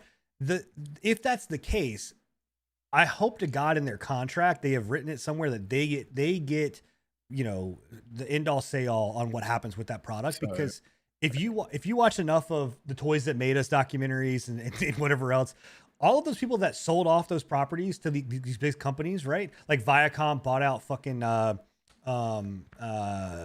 Turtles or whatever else, when like Nickelodeon and all that shit, whenever that happened, right? They lost complete control over their IP, right? And so I hope it's written in their contract that Clay Studios gets to still make the decisions for Don't Starve, which it doesn't. I don't think it will. I think Tencent will be like, no. You're going to incorporate pay to win strategies or whatever else. As a quick like update, like Don't Starve together. I'm looking at the Steam charts, and in the past 30-day average, they've had 21,000 people playing the game at any given time. That's more than that. That's more than Marvel Avengers. Their current player base at this time is 14,367. And that's good. Impressive. I mean, that's impressive for an older game. That game's been out for a long time. Yeah. So I don't know. I just, that's kind of where it goes, and I think that's too that's like what I'm worried about. Where Honestly. And like this happened with Pantheon, right? Like Pantheon they didn't get bought out, they didn't know whatever, but they got a huge influxation of cash from a angel investor to get Pantheon, which is an MMO RPG that we've talked about a couple times on the show, to out the door or whatever else. My fear is that when you do that, that person now has a controlling say in what happens. When we were talking about that, that's what my biggest fear was I was like, okay, they got a huge influx and a huge infusion of money, but they also got a majority stakeholder that's gonna want to take this, because if I remember correctly, when we were talking about it, the background of the dude that supposedly pushed all this money, if I remember correctly, was he buys and sells. Yeah, he buys and sells and specializes in marketing for big companies like this. Yeah. And I'm like, so we're gonna get another fucking suit that just wants anything profit. It's not about the game, it's just about the profit. He didn't get majority stake in Pantheon's company or whatever. I forgot what the name of the company that is doing Pantheon, but he didn't get majority stake in that. But again, he probably got a pretty big portion. He donated a huge amount of money, so he's gonna obviously have something. So that's the same thing with Tencent, right? Which I don't know if how much Tencent plays in Riot, Riot Studios and kind of how they go down that road. I think Riot's their own fucking demons when it comes to League of Legends. Well, we've seen the situation that we have with Tencent and Activision, right? Activision's partnership with Candy Crush bullshit. They're starting to push into other games. And someone would need to fact check me on this one. But isn't Tencent how Activision got their shit into Call of Duty Mobile out in China? If I'm not mistaken, Tencent is how they got, if I remember correctly. Again, like you just said, fact check me, but I'm pretty sure Tencent is the reason why they're able to have World of Warcraft in China. Interesting. Yeah, I don't know. It's an interesting thing, but we talked about, like I said, indie studios, and one of the things that happened that I'm actually very pissed off about is, and it's not pissed off that this game went solely to Epic. I've said it now 3 times. So I'm sorry, Enigma. But it went solely to Epic, but it's the fact of the message that the studios, that IO Studios sent out for Hitman 3, that they went Epic, right? And their whole pitch behind this was that, well, we were able to go exclusivity, which relieved us the ability to have to worry about performance, and we could focus in on our game, right? So here's my thing about that, right? They signed a 1-year exclusivity, right? You also developed a VR component to that game that can only be played on PlayStation VR. Mm-hmm. But if it's true that you care about the development of that game, why would you not only lock it into Epic Studios, but lock it into Epic Studios for a year where the VR component can't even be played in anywhere else? Like it On PC. Yeah, they can't be. You can't play that on PC right now. Right. I can tell. Yeah, you can't play the VR version of Hitman 3 on Steam VR for a year. Right, for a year. I can't play it on Oculus. I can't play it anywhere. So it's like, don't feed me a line of bullshit that like, oh, I am doing this for the betterment of the fucking game. No, that's not what it was. No. Epic went to you and said, here's a buttload of cash, take it, right? And they're like, okay, like, all right, that sounds great. You know what I mean? Like, there was no need for that for the game, right? At all. That like, and then we talked about this as well. Like when it came down to them being if I remember correctly, they said that they were an indie studio, right? Oh yeah. They said that was the other thing. They said they were a fucking indie studio. The thing that pissed me off about that was I'm sitting there thinking to myself, how many Hitmans are there? Like 3? I mean 3, yeah, Hitman 3. As far as I know, there's 3 major ones, and then there's several spin-offs, right? To me, that's a AAA company. That is not an indie development. I'm trying to find the exact fucking quote from this. Bear with me while I'm looking for it. But yeah, they call themselves a fucking indie studio. I'm like, you have got to be fucking kidding me, saying that IO is an indie studio. That's granted, we played devil's advocate. You were playing devil's advocate when we were talking about this, and you were saying, you know, technically, I guess they are an independent studio because they don't have a publisher behind them, right? They've gotten rid of WB.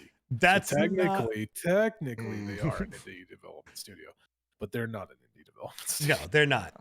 God damn it! I wish I could find the fucking quote for this, but it was literally like a slap to the face of anybody that like understands video games at all. And I can't find it. I don't know. But anyway, if you find the quote, I'd love to see it again. But it literally was just like, oh, you know, because IO being an indie studio and or whatever, and they didn't use independent developer, right? They used indie studio.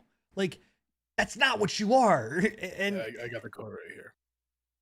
It says, discussing why Hitman 3 is an Epic exclusive, IO explained in August. As an independent studio, okay, so they did say independent studio. I stand corrected. Our partnership with Epic has given us the freedom to create Hitman 3 exactly as we imagined it and self-publish the game to our players directly. It's also important to us that we honor the time our existing PC players have spent in our previous games. With that in mind, we're pleased to confirm that the PC players, this is one thing that I'll give them, right? This was a good move. They say, with that in mind, we are pleased to confirm that PC players will be able to carry over their current progression and unlocks from Hitman 2 on Steam into Hitman 3 on the Epic Games Store. This means IO and Epic have done their best to get fans to leave Steam behind and jump over to Epic Games. Why are you giving them credit for that? So what the fucking benefit is that? So that's just saying like, oh, hey, by the way, we're gonna I'm just giving them credit that they're not like, hey, now you have to buy all those games again on Epic. To me, it just sounds like they're putting the fucking rubber glove on before they shove their whole fist in your ass. Like, essentially. What a fucking, I don't know, man. As a fan of the Hitman series and someone that has played Hitman 1, Hitman 2, and I was looking forward to Hitman 3, and then I saw this shit. And I'm like, absolutely not. Like, and as someone that actually has the Epic installer on their fucking PC, what I did before I reset my computer, I was playing Godfall, right? I was like, okay, I think I could be okay. If they had not come out with that statement, him saying that statement 100%, I was like, fuck you, I'm not giving any money to you or Epic. Like, I'm not even gonna every few months Epic takes an exclusive from us, and we're just like, really? Like, Yeah. like every few months, it's without, you know. And that is the hill I'll die on, is those types of things. Like when you do that and then you want to try to fucking back it, like don't, you're already pissing me off that you've made me go to Epic Studios, right? Like you already pissed me off with that. But the fact that you want to shove it down my throat and be able to be like, this is what's best for the game. Fuck you. Fuck you. Like, Yeah, seethe in my rage. like you're gonna sit there. There's nobody in the world, nobody that will ever convince me that you will make more money on a fucking single platform with Epic's whatever money that they gave, because they gave some, but I'm gonna tell you something. Apple put the screws to them, so they were losing a lot of money in a lot of places. They couldn't have a whole lot of money to give, but they gave some money, right? You're not gonna fucking convince me that by saying I'm gonna sell on every platform possible, GOG, Humble Bundle, fucking, Steam, Epic, wherever, right? That I can, that you're gonna make less money. It doesn't make sense to me. And the other thing that pisses me off is that, guess what? If I go and buy this game from a fucking store, or if I go and buy it online through an Xbox, I get to play it there. Right? If I have an Xbox, right? It's not a PC exclusive, is it? It's a what's it called? No, it's on Xbox. It's on Xbox and PlayStation Store, right?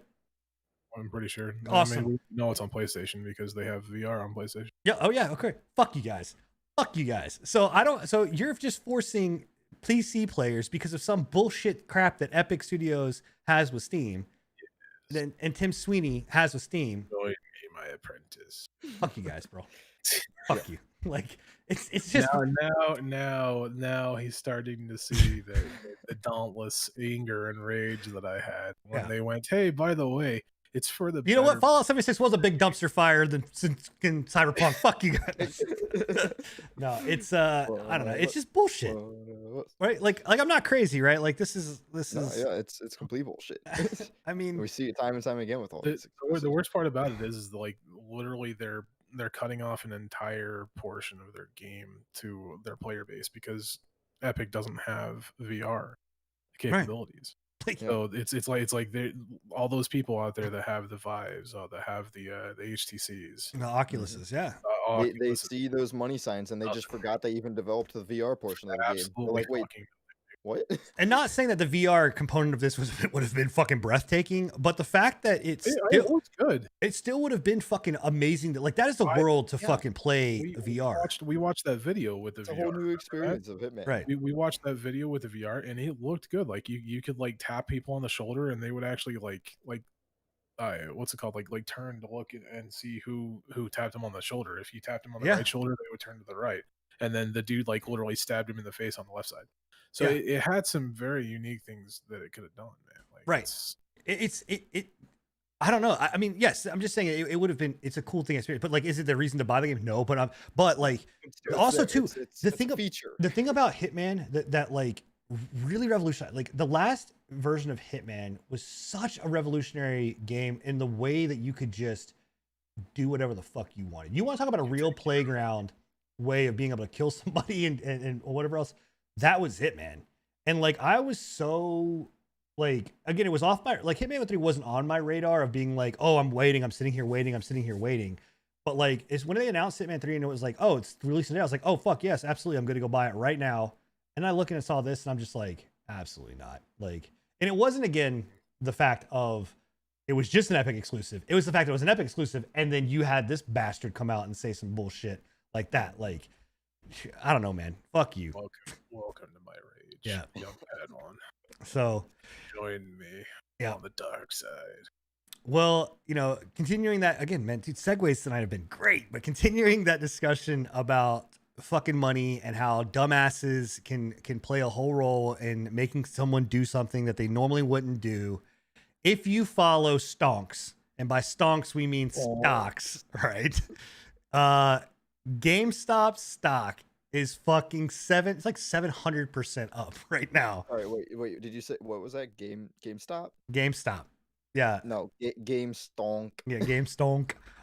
Their stock is through the roof. And if you don't, for anybody that doesn't understand, don't hate. Elon Musk's tweet, all right, bro. if you don't understand what's going on, right? And this isn't just GameStop. It's not just GameStop. AMC's getting it. Naked's getting it. Not Kodak. Nokia is getting it, and BlackBerry is getting it. Basically, what happened was that there was a hedge fund companies. The way hedge fund companies notoriously make a lot of money is they do what's called shorts, right? So you guys are going to get stock, the stock corner with Sin. So they do these things that are called shorts. A short is where they bet against the company and against the stock, basically saying that, hey, we make money if the company fails. And if that, they go belly up, they go bankrupt, or if they just go below a certain point, right? That's a short sale. That is shorting a stock. Basically, Reddit got a hold of this and found out, and there is investigations on whether or not this was inside trading, whether somebody from GameStop actually came in and told Reddit about this or whatever else. There was. But basically, Reddit got ear of this or wind of it, and they basically said, no, fuck that, and they started buying the shit out of these stocks. And so GameStop stock went from I think it was $12 was how much you could buy a stock for, which is it's not a penny stock, but it's cheap, right? $12 It went to now being I think right now it's 300 for last I saw. Yeah, it's nuts. It's insane, right? So much to the fact, and this is where I don't agree, so much to the fact that Wall Street actually has halted any trading or selling of GameStop, AMC, Nokia, Naked, and BlackBerry. Isn't that crazy how much power Reddit holds? That's the crazy thing. So the issue here is the legality of what's going on, right? And here's the thing. Shorting a stock is a shitty way to make money, right? You're banking on someone fucking failing. You're making on someone else's failure, which I get, but at the same time, it's a shitty way to do things, right? That's why we also had it's part of the reason why the 2008 crash marketing, the market crash from the housing market, whatever else. But the flip side is that I commend the Reddit people for being fuck you guys, this is not a way to do things, and this is a problem with shorting a stock, so they just junk the price up, right? Well, here's the issue. The crash from this is going to be epic, right? I've said it now 4 times. Don't say that word. I know. It's going to be monumental. Because there are going to be a lot of dumbass people that don't understand stocks and don't understand buying and trading that are about to lose a fucking shit ton of money, right? Because they bought all of these stocks and then they're going to be worthless whenever this is done, because they're halting these stocks so that people that basically the hedge funds and all of these people that the higher up, the rich people, the people that are already rich, not you and me that bought these stocks, and let me tell you something, I didn't buy these stocks, but the people out there that buy them, they're not halting it for your protection. They're halting it so they can figure out a way to get their fucking money out before this thing tips and crashes. So anybody that sold yesterday, y'all are great. Y'all made out like fucking bandits, man. I think there was one call or one report that some dude made, I think upwards of $2 million or something like that off this, or $3 million off of this. I think I heard 3 million. Yeah, from GameStop and AMC. But as soon as this gets turned back on, it's down to the ground, right? So I don't know. I mean, yeah, I'm just saying it's fucking crazy, man. It's fucking crazy. And I can tell you that Reddit thought that they did something good with this. All that Reddit did is it's now gonna have a crackdown on these kind of things. I don't think they think they did something that good. They just do what they do. They just do stuff in spite of things, because that's just how Reddit works. Well, I don't know, man. There's a lot of people out there that are taunting Reddit, and why they pick GameStop, I don't. I mean, obviously this is a short, but why that company? Somebody at GameStop is being fuck yeah, we're on top of the world, and they're just is no, we're the Lance's video on Twitter. Yeah, it was great. Cracked me up. I just cussed my mom out, whatever else. It's I don't know, man. It's nuts. So what I'll say is that be very cautious in this and monitor. But if you are thinking right now about buying fucking GameStop or buying AMC or Nokia or Naked or BlackBerry or any of these other stocks and these companies, right? Bath and Body Works is another one that's about to get hit, right? If you're thinking about doing this, I'm telling you right now, it ain't gonna work out for you. Like, because that tip is so quick, and when it happens, and I'm not saying that you can't fucking make money on the stock market like that, but like, it is a fucking roll, and I'm not talking like just a chance. I'm talking like a fucking roll of that dice or whatever else. Because again, they are being investigated, and in fact, that subreddit got turned private because they are being investigated right now for insider trading. Like, because it is insider trading. If you know for a fact, and what people, I did not mean to go into a fucking stonks lesson, but insider trading is basically where if you know what's going to happen to a stock before it's going to happen because you have inside tips, i.e. if you're on Reddit and you're buying stocks and know that you're going to dump the stocks at a certain point when they get high enough, which is what is happening, that is insider trading. You can get in some serious trouble for that. Like that is felony offenses. That is jail time. And we're not talking like in a fucking prison. We're talking, or like a jail or whatever. We're talking like federal fucking pen. Man. That is some shit that they will fuck you over. And if you don't think that they can fuck you over just by going, like, you can beat the rap sheet of like, oh, well, I can beat court time, the IRS will come and take everything away from you. Like in a heartbeat. It's no fucking joke. So again, I wouldn't touch that Reddit shit with a fucking 500-foot pole. And there's sure as hell no way in hell that I would be buying these stocks, because it will come back. I promise it will come back to bite you in the ass. And it's just crazy. So I'm still posing the question of, so we're having so much press for GameStop right now, right? What happens with if with all this sudden press and influx of like articles about them, they start doing better and their stocks rise up again? Nah, they won't. They would have to go from like a fucking man. Dude. There's no. They still give out stranger things have happened. They still give out shitty prices for their shitty for consoles and whatever else, and they don't give you good trade value. And it's literally like Lance said. Like, he's like, no, nobody gives a. We still give out fucking $10 for a PlayStation. Nobody wants to come in here and get $10 for a PlayStation. Nobody gives a fuck about a buy two get one free on pre-owned games. Like, yeah, it's. Oh man, I'm just saying, stranger things have happened. Nah, it ain't gonna come back unless GameStop decides to do something completely different. GameStop ain't coming back, bro. That place is on the edge. That is going the way of Blockbuster. So, just putting it out there. Yeah. One of the other things that we have on here is the day before. So Enigma, I'll let you take this one because you're the one that found the game. You're gonna have to talk, man. Okay, cool. I'll talk. Right All right. Enigma can't breathe. He's dying. So the day before is a game that Enigma found. We've kind of been in this survival kind of swing, wanting to try to find a survival game, and that, we landed on 7 Days to Die, which we're having a blast with. By the way, we do have a server up. If you are wanting to get into that server, you can join either my Discord, is where a lot of the stuff is happening, but Scruffy will be joining us and stuff like that. But we have a 7 Days to Die server up. But in looking for that, like, we went on this huge like deep dive into like survival games because we were playing Scum, and Scum's cool, but Scum is, it's, you feel alone. I looked at a game called Cryofall, which was like this. It looks like Don't Starve Together, but it's more like Scum. In a way, it's a cool concept, but it also looks like, and I liked some elements of it, but it looked like I played it. Yeah, the biggest problem that I had with it was, and I kept repeating it, like, I don't think I'm willing to pay $20 for it. Yeah, the price tag's a little steep, but also too, like, it feels like a mobile game. Yeah, exactly. That I was gonna say, the way it plays mechanically and just like the movement and everything, it just something's off with it. It screams Don't Starve Together, but it doesn't play like Don't Starve Together. It plays like Rust, and I'm not a fan of Rust. Yeah.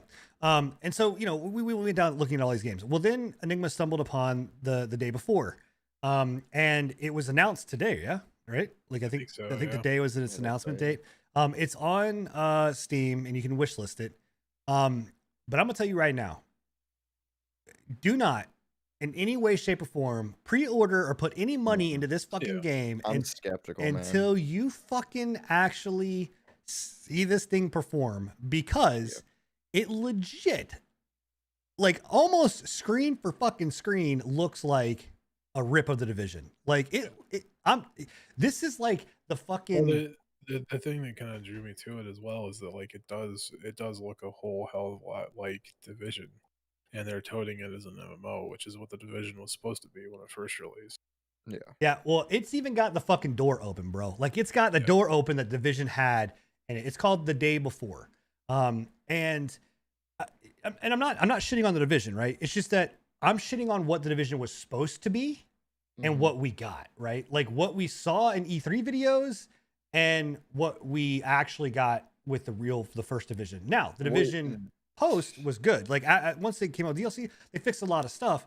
It still was not what we were supposed to get, right? Like it's never been the MMO like PvP VE style where like you can get on your tablet and you can fucking call in drones and like none of that stuff existed. None of it, right? And this game looks like that. The thing that draws me to it as well is like it's touted as like a Rust meets the Division meets Spin Tires. I don't know if you guys have ever played Spin Tires or if you know what that is. Yeah. How's it being touted as that? The vehicles in this game are supposedly very Spin Tires. stunningly just with the vehicles. What is Spin Tires? It's a cargo like simulator game. Like it's an extremely detailed like car simulator. Like you have like mud bogging that you can do and like rock crawling and shit. I mean, it's cool. Yeah. My Summer Car, or whatever the fuck it is. No, more realistic. More of like a like I said, like a rock crawling and like it takes into effect like mud and like how deep in the mud your tracks are, and like if you get stuck, you have to have like a fucking hoist to get yourself out and shit, right? Yeah. So that's what kind of interested me about it, is like it has the MMO that sorry again. No, all right. Well, yeah. There's a lot of things. Like, I want to say that I watched this trailer and everything, and I'm all for like this kind of game. Like it looks, it looks sweet. It looks, pretty good. It's just like watching this trailer. It's like a gameplay. It's like a scripted gameplay trailer. Like and that that's original where gameplay. it's skeptical to me. I'm like, telling you, man, the way it's scripted and everything. The fucking Division, bro. It looks and feels like the Division. It reminds me of the original Rainbow Six Siege trailer with the beta trailer of when reminds it me was of the like original scripted. Division trailer. Yeah, like and straight up, they took the exact same things. Like Sin's not lying when he says that they fucking literally close the door when they walk past the fucking door. Yeah. Yep, and it's and it's a cop car, which is a cop car in the fucking Division. Like it's the same way. I don't know. Look, I'm all for the game being great, and I'm not shitting. I don't want to shit on this thing, right? I'm just saying like there better be betas, there better be alphas, and Enigma and I have said this because and Enigma knows best when it comes to these survival games. And not saying this is a survival game, right? Because I don't know if you're gonna have to manage like food and water. That's what they call it. So whether that's actually true or not. Yeah, but we get fucking the Dead by Daylight is a survival game. Yeah, we've been talking about it. Fucking Apex is considered a survival game. But is the fact that a lot of these companies come out and they will throw money at these things and develop these things to get a cash grab and then never develop anything for it. Hurt World is a great example. I think me and Scrubby played Hurt World. We actually enjoyed Hurt World for a long time. But the developer just basically got their money and dipped out. They're not developing it anymore. They're not doing anything. Where we all don't like Rust. Like none of us here like Rust. The reason we don't like is because of that. Because of the community. The community is fucking toxic as shit. And people say it's not as toxic as League. No, that is a depravity in human. It's a different kind of toxic. Yeah, it's not fun. But Rust, I will give the developer credit. They never died on their game.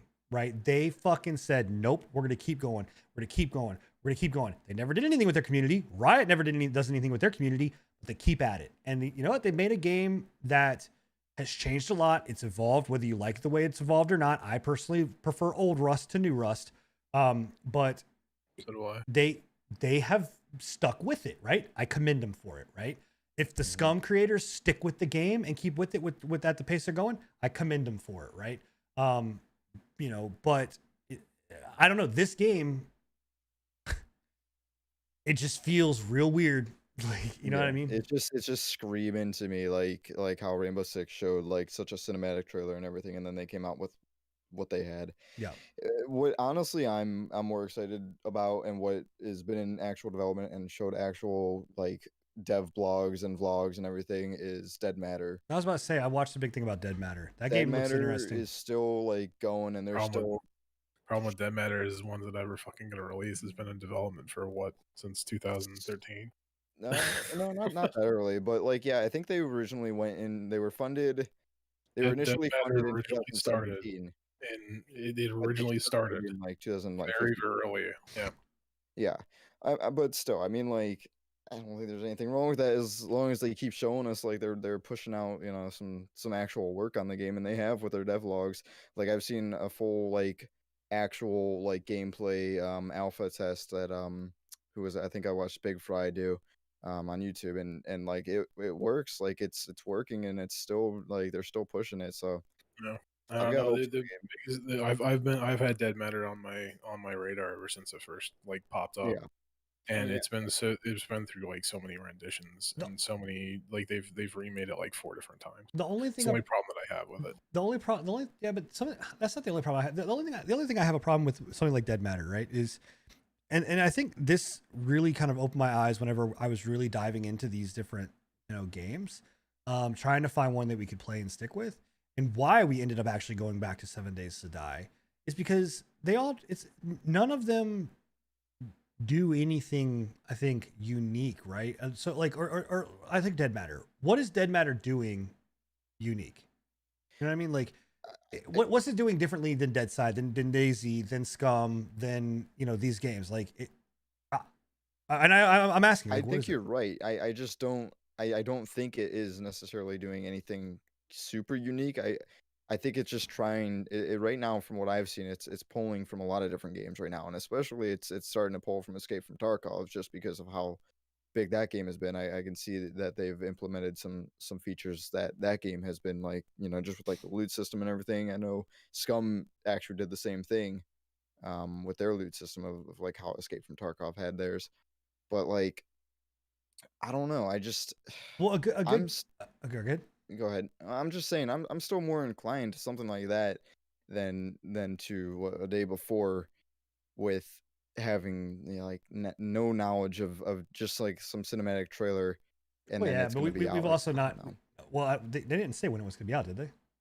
It Yeah, hasn't I don't. so I mean, it's- so we got to compare apples to apples here. I mean, the Okay, yeah. Dead Matter's been fucking around for a while, yeah, so right? Like, right here, Dead Matter on their Greenlight page, beginning as a mod in early 2012, before hitting a public release in January. and of it's raised a good amount of funding. I mean, it It's raised been like, around for a very long time. Yeah. so I look at that, and you bring up Escape from Tarkov. Like, what would Escape from Tarkov be if Escape from Tarkov was not didn't have the loot fear, right? If it was just a shooter, you just went in, and it was super realistic, hyper realistic, it doesn't do anything different, right? It doesn't do anything new and exciting. It's the loot fear that makes that exciting game, and the fact that you've got scavs, right? And scavs can be player characters, but I take Dead Side, I take Scum, I take Daisy, I take any of those, right?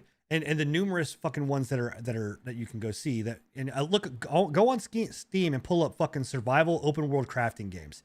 None of them are fucking. They're all, for the most part, all the same, right? But what 7 Days to Die, I think, what makes it so different and why we go back to it is because it is one of these things where the 7 days, right? You feel imminent threat, right? Because you have to get shit done within 7 days. If you don't, you're fucked, right?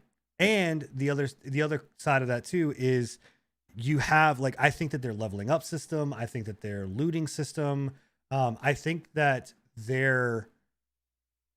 I think their crafting system is it's not necessarily unique and different, but it's done extremely well in a way that it feels good, right? Whereas like I look at Dead Side, I look at Scum or whatever else, and it's like, this doesn't feel good. And I get it's early access, but still, man, like it doesn't, I don't know. Yeah. That's just my point. I agree. I mean, and the day before, I think it's gonna be that exact same thing. It's like, why do I play this versus The Division? Why do I play this versus whatever else other survival game that's on there? Are you just tacking survival to it just because it's popular? yeah, I mean, it's weird because survival is not even like popular right now. It's got a few popular games, but like survival's been dying for years now. And I don't know. I think it's on a wave. I think the zombie wave is starting to come back. You have like Back for Blood. You got it's starting to come back now that like the BRs are kind of dying, not dying, but Well, like they're not as prominent. But like you got to remember as well that we're now reaching a point in time where all of those early access survival games are now starting to come into actual release. right. Yeah, the Raft came out, like that came to 1.0. Yeah. You know, also too, like the trend is starting to right, it's starting to turn. Like we were with BRs was everything, right? Everything was a fucking BR, everything was a MOBA, everything was an MMO, right? The one thing that hasn't really had that, like everything is this, is the kind of survival genre in a way. Like it's been popular, but it's not been like this, right? I think because of Escape from Tarkov, I think Escape from Tarkov has a element to it because it's still, and again, it's a survivor light, right? Like it's not a survival game. But like Enigma said, a lot of these games are coming to 1.0. They're getting some traction behind them, and I think that turn is happening where you're going to see survival games be that next thing, you know. That or and also too, we went through the roguelike. Like everything was a Metroidvania, everything was a roguelike, right? You know, and I wish that our industry would get the fuck away from just being like categorizing games as this shit that are not that. Like if it had any element of like procedurally generated world and you died and then reset, it was a roguelike. That's not what a roguelike is. That's not what Metroidvania means. Like that's not what that game is. Like, but everything was that, or everything is a survival game. Like how the fuck is Apex Legends a survival game? Like it blew my mind. Dead by Daylight. Like, I mean, I get it's a survivor, like, but that is not a survival game. Like, you know. I mean, I got nothing wrong with survival games coming back. They've always been dear to my heart. So yeah, no, yeah. I mean, we're having fun. It's just I'm still like skeptical with the ones that are going to be coming out. Oh, of course, especially if they're kind of popping back up, they're going to be trying to follow that trend again. Yeah. Well, this kind of goes in and opens up to the last kind of thing, unless there's another topic before we talk about games that we've played or are playing. But Scruff, I think there was one thing that you wanted to talk about this. Oh no, that's the bot thing. Okay, cool. Games we've been playing. We talked a little bit about 7 Days to Die, and we'll answer the question that someone's got. And by the way, guys, get your questions in if you do want to answer or ask some questions about what we've talked about. But there's a game that I've been playing, and I've talked about this game for a long time. It's Lost Ark. And I finally just bellied up and was like, fuck it, I'm going to do what I need to do to play this game. I mean, dude, I'm enjoying the shit out of it. Like, it is a fucking great game. Like, well, okay, it's a very fun game. I don't want to say it's great yet because I have not gotten to end game. I've heard some things about end game that from someone that has not played the game and has only seen some stuff, but I want to go see. I want to go see what the actual end game is. But from like an MMO action RPG, like it nails all of these little things that like I want. Like I love isometric, top-down isometric games like Diablo. It has that loot element. I also like MMOs. It has that element. And it has action combat, and like the dungeons in this game are some of the fucking most fun dungeons that I have ever played in an MMO. And that's including WildStar dungeons. And WildStar dungeons were fucking fun. And they were also hard. And to be fair, the only reason I've not played it for longer is because I wiped my PC. That's the only reason I've not played that game longer. But it's, I don't know, man. Like, I want to ask you if you guys have any questions about it. I don't know if you guys have watched me play it, but like, I haven't seen enough yet, but like, I don't know. It looks fun. It looks, to me, it looks like what Devilian was trying to be. That game. I don't think you're wrong. I think Devilian, and I liked what Devilian was going to be. Devilian, right. Like I thought it was fun. I it didn't grab me. Yeah. Like something wasn't Tryon, man. Yeah, Tryon didn't do it right. I liked what Devilian was trying to do. And the game has classes, right? So you have your tank class, your healer class, your DPS class. They do a very good job of like giving you freedom in how you want to, where you want to take your classes, like class diversity. Because each class, so you start off as like a demon hunter, a warlord, like a mage DPS. There's like 6 or 7 classes, right? And then each class branches off into like 3 or 4 other subclasses that it's not really subclass, but it's the class that you become. Like that's the one you specialize in. So like I went with what was I think it's called a warlord. Fuck, I can't remember what the main class is called, warlord. But I think warlord is the secondary class though. It's not the first class. Anyway, warrior then. It's a sword and shield or a gun lance. I have a gun lance and I have a shield. And then from there, you get past your tutorial thing and you get to pick between 4 different classes. One's a paladin. One is like this dude carrying a big fucking sword. One is, the gun lance and shield. And, I gotta say, gun lance, that's fucking sweet. Dude, and that's the thing, man. It's like the abilities in this game and they ripped it right out of fucking Monster Hunter World. Well, yeah, I'm not saying not, but like the abilities in the game and the way the game feels fucking good. Like it just landing these abilities. And the cool thing about this is like, unlike any other action RPG that's out there where it's just like you're spamming buttons just to spam them and you're just trying to like burn, like there's a whole element here of like, you're trying to juggle someone, you're doing a combo system. Abilities have like, I have to hit this one, then I got to hit this one, then I got to hit this one. Right. And there's certain abilities that take effect better when something is on the ground versus when they're up in the air, and you can juggle enemies. Like it is more than just like your typical action RPG game, where it's just like, I'm going to face roll these buttons, right? Like you're actually doing like MMO timing of these things. And then on top of that, if you're playing in a group, like you have abilities that are dedicated to, like I said, like normally I am a tank, or I'm a tank class. So I have abilities that are tank based. Not saying that you have to party. Like I've been able to solo majority of the dungeons on the even on like hard, and the epic setting.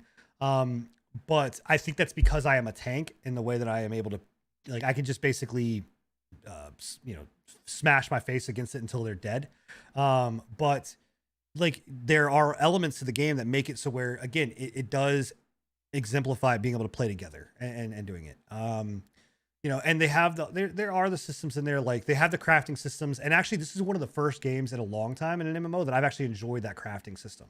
To where you do have a stamina meter, or a meter for it, which I think BDO and Enigma, you played BDO. I can't speak for BDO, but does BDO have the thing where it's like you can only do a certain amount in a certain time frame before you have to recharge your shit? No. I thought you had workers that had to, like, you had to feed. They have a worker system that you have to feed them, but yeah, as long as you have food for them. Okay, so they essentially think about the worker system, but you're the character, right? You're the worker. So you have a system and that has a certain amount of points, and you have to recharge them, and they recharge fast enough. The things don't take too long, right? But it's crafting in the world, you can do it very easily. The hunting of the animals is fucking fun. It's just, and they have fishing, they have hunting, they have enchanting, they have all of that kind of stuff, crafting. They have a affinity system, which I'm not too like into, because also I'm playing it in Russian, but I will tell you, it fucking sounds dope in Russian. Like those motherfuckers, they sound mean, bro.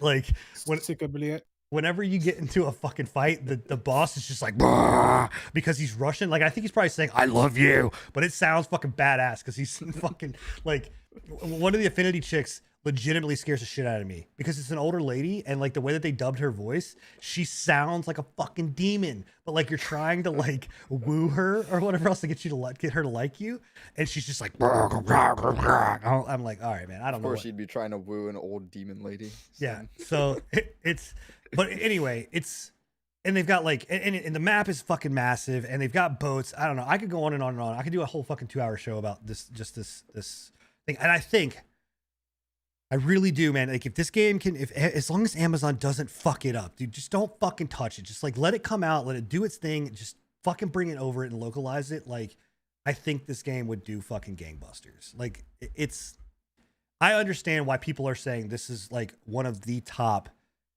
MMOs and MMO action RPGs, or just not MMO action RPGs, but action RPGs out there. Like I understand it. I get it now. And I wish I would have done the fucking all of the steps that it takes, because it's not that difficult. You just have to have a fucking VPN server, exit lag. It's $18, 3 months. You can do it, whatever else. The game is free. It's not difficult. It's fucking worth it. It's fucking worth it. Trust me, it's fucking worth it. Like, God damn it, that game is good. Glad you're enjoying it. Yeah. It looks fun. Yes, yeah, absolutely. Wildstar Yeah. days. Stroff, you playing anything fancy? Oh, we're playing Overwatch too. Yeah. Yeah. Yeah. Like you said, playing Overwatch again. Which I always kind of just go back to Overwatch every, I don't know, a few months or something. This time around, I've been playing it more casually and just like here and there, which I think is why I'm more inclined to sticking with it. I'm not just like burning myself out of it. But I mean, all I really ever do to going back to Overwatch is just playing Hanzo, anyways. I'm a filthy one trick. But I enjoy it. Usually not as much as I used to, but like I still enjoy it for the little things, and I really only enjoy it playing it with other friends. I think it's just a good game to play with friends. It gives you time to just mess around and kind of hang out and stuff. And yeah, I mean that's really all I gotta say about Overwatch. I mean, Overwatch is still just Overwatch. Yeah, I'll talk about Overwatch when we go to the questions, because there's a question in there that's about Overwatch. So I mean, other than that though, I've been playing Raft. I think I mentioned that on the last podcast. Yeah. Yeah. How's 1.0? Well, they're on now. Aren't they on like 1.2 or something shit like that? I actually don't know. They just did a new update. I think so, something like that. But it's still good. I mean, I just found out there's like actual chapters in the game. So I didn't know that. Is there an end to that game? Like, is there a finale? If there isn't, I think that's the plan for there to be, kind of like how Forest implemented an end into their game, or like multiple. But I don't know if they'll have multiple in Raft or just one. But yeah, I think that's the plan. So far, it's pretty cool, and it's kind of just fun exploring like this barren sea, kind of discovering the little secrets of like lost civilizations. You know what's weird is that you mentioned the Forest, and I actually refunded the Forest Enigma. Do you know why? Because that game, yeah, I bought it because I was gonna play it, and I was intrigued by it. But you know what? It's good. Yeah. Honest to God, what turned me off about it is the story. Like, I don't know. I'm not, and I know you don't have to do it. I know it's stupid. I know. Look, I know. I don't need to be berated for it. I know. I think the story brought a lot of people back to Forest. So I get it. Like I said, I don't need to be berated for it. I understand it's a dumb fucking way of thinking, but for whatever reason, it's the same reason I couldn't rent video games when I was a kid. I was like, I can't do it. This is not mine. I don't want to beat it. I don't give a fuck how good it is. It's not my game. I don't want to play it. But I can't play a survival game that has a storyline because I don't know. I don't understand. The same thing I was like, I took Green Hell off my wish list. I was like, there's a story to it. I don't fucking want to play it because it's gonna just try to direct me down there. And I know that the Forest doesn't do that. You got some fucking mental issues we need to fucking iron out there, bud. I just don't. I have more. There's some mental block that just tells me if there's a storyline in it, it's not gonna be as good. If it was just like, hey, here you go, play the game, dumped in the world, survive. You're gonna die. I know you're gonna die, but here you go. Like, if there's anybody that has any professionals that we can get in contact to, it's sad because I like, wait. Listen, Doesn't Lost Ark have a story to it? I'm talking about survival game. I'm not talking about that. Survival game. Aren't you trying to survive against AI? That's a survival game. All right. Apex is a survival game. Okay, now you're stretching, bro. I mean, like, I'm just playing. Look, I know you guys have talked about, or I know Enigma. Enigma wrote a fucking Steam review. I don't think I've ever seen him write a Steam review except for this and Cyberpunk. That's it. He's written a few. That's like two of them that I know is Cyberpunk and this one. But you guys tout The Forest as being a great game. Like, it is. I don't know. I don't know if I can fucking get over it. Maybe if I can get it on sale for like $4, I'll be like, okay, cool. It's fine. But for whatever reason, that storyline hump just is like fucking weird. Enigma heard me say it. I was like, why the fuck do I give a fuck about this kid? Like, literally, like, spoiler alert. I mean, the game is fucking old as shit. But you start off on a plane, and little Timmy is fucking sleeping on your shoulder or whatever else. And literally, I'm like, get the fuck off me. Like, I do not care about you or whatever else. And the plane crashes, and I see Timmy getting taken by this dude. And I'm like, and that's supposed to be my driving force behind the game. I'm like, I don't know. I could care less. Timmy could fucking rot and be eaten and be shot out. Yeah, but it's just like, I'm supposed to care. You to do the story. I don't know, man. There is nothing forcing you to do the story. The game, there's got to be something there. There's got to be something in the world that's pushing me to do that storyline. It's like story in Destiny. You pick it up as you fucking explore. That's it. I don't know. And then if you want to put together the clues that you've picked up throughout your entire time of playing the game, then you can put together the clues, go and save Timmy, and end the game. Like I If said, you want to. I get It's it. it's legitimately like Minecraft. You don't have to fucking go and kill the Ender Dragon, but it's there. If you want it. No, I don't. I don't think it's like Minecraft. Minecraft doesn't have like. There's no story in Minecraft. Yes, there is.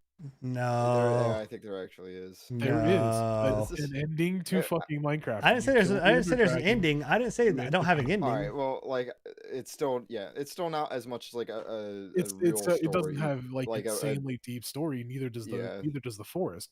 Literally, you find Timmy's fucking drawings and piece them together. There's like 6. I legitimately, if they just would have dumped me in the world without having that having that fucking like that intro to that game, I probably would be like, okay, cool. But the fact that like you introduced me to this kid who I give two shits about. You got fucking mental issues, bro. Anyway. Anything else, Scruff, that you've been playing? No, I think that's about it. I really have not been playing too much recently. Yeah, Enigma. How about you? Other than what you mentioned before, we've been playing, Scum. We got into 70 Days to Die, but I actually picked up with my buddies. I've been playing a little bit of Deep Rock Galactic. That game's fun. Off and on. It's another game. I'm just like, this is fucking stupid. Rock and stone. I don't know why. I mean, it's a waste of time. Like you literally go in, do like 2 or 3 maps, and you've wasted 2 hours. Yeah, like it's just a fun, easy way to waste 2 hours. Mining in space with your dwarf friends. Yeah. Scruff, hold on one second. Well, I don't mean to interrupt you, Enigma, but you also played Ultima, bro. Oh, for 4 hours. You played Ultima for 4 hours. I just played that for the memes of it, honestly. Because I mean, all it is like I seen the streamer that I used to watch a bit more frequently. I'm like, what kind of game is this? I checked it out. I'm like, this looks like RuneScape, but even older. I'm like, yeah. Well, I mean, this is how far we have fallen as friends. Yeah. Like Scruffy will play a 30-year-old fucking MMO. There's just nothing that from some dude that he watched back when he was probably like 6. There's just no game that I've been interested in, and I'm like, whatever. I'm just gonna play this for the memes of it. He'll go and play that, but he's like, nah, I ain't playing with it. Nope. Like, I'm not gonna lie. He won't go play 7 Days to Die with us. We had to go play Overwatch with him. Like, this is an abusive relationship. Don't you know where you stand? Bitch, you only know this shit because of me. Fuck you. No, sure. What do you mean? Oh man. Anyway. But yeah, like I said, just playing a little bit of Deep Rock Galactic. That's really been it, man. Like other than like DayZ, I picked up DayZ and played it for like a minute. That's funny. It's still just as terrible as it was prior. I feel so bad. The one time recently that I played DayZ standalone, I didn't not enjoy it.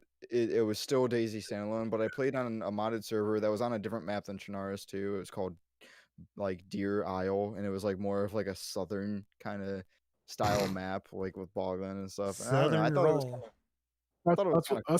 That's kind of what I did. I went and picked up. They just released the Malsk, which if you know what DayZ is, the Malsk was a great map actually. The Malsk was an amazing map. The Malsk it was like the map if you enjoyed playing the stalker games. Yeah, that was one of my top maps, if not. It was an amazing map. So I went and checked it out. It's nothing compared to what it was. Like they did such a terrible job. And I'm not gonna rag on it because it is a mod. It's not from the DayZ standalone development.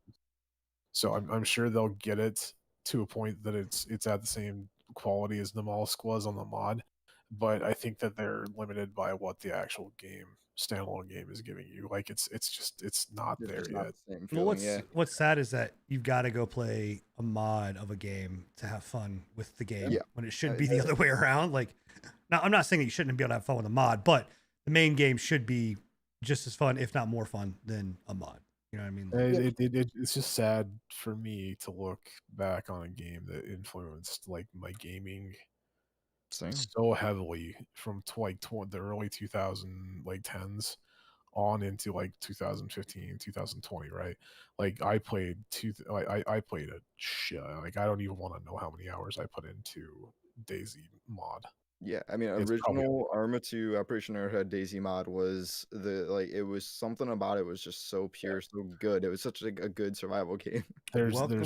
there's something to be said about the fact that when it changed hands from Dean Rocket Hall, which was the creator of the mod, Yeah, to back to Bohemian Interactive. Bohemia, Yeah, they just shit on it. They're just like, we don't care about it. We got our money. yeah. Fuck off.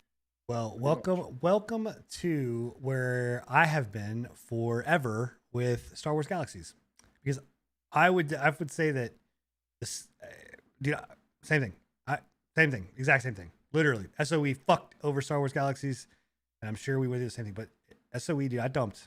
Wildstar. Fuck no, WildStar. WildStar is a great game. They shaped a lot of stuff. Fuck NCSoft, they can fuck off. But Star Wars Galaxy was that game for me that like I dumped shit. I don't same thing, man. I don't even know, like thousands of hours, like thousands and thousands and thousands of hours into that game, and it was just all taken away from me. Like, so yeah, it sucks.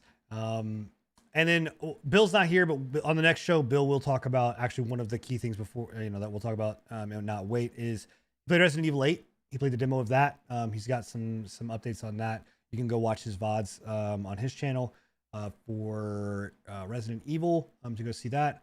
Not really excited about it. I watched him play it. It looked okay. I didn't get it. I don't understand it. I don't get the whole fucking hype behind it. I don't know. I haven't been excited for Resident Evil since 5. I think 7. I think 7 was good. Like Resident Evil 7 was with Biohazard was cool. I think it was cool, yeah, but I just don't pin it as a Resident Evil game. I think it changed. I don't think Resident Evil games have been good since Code Veronica. And people are gonna bitch at me and tell me 4. Like 4 was a good game. I was saying 4 was like the last Resident Evil game. 5 changed it a bit, but I think it was still a good game.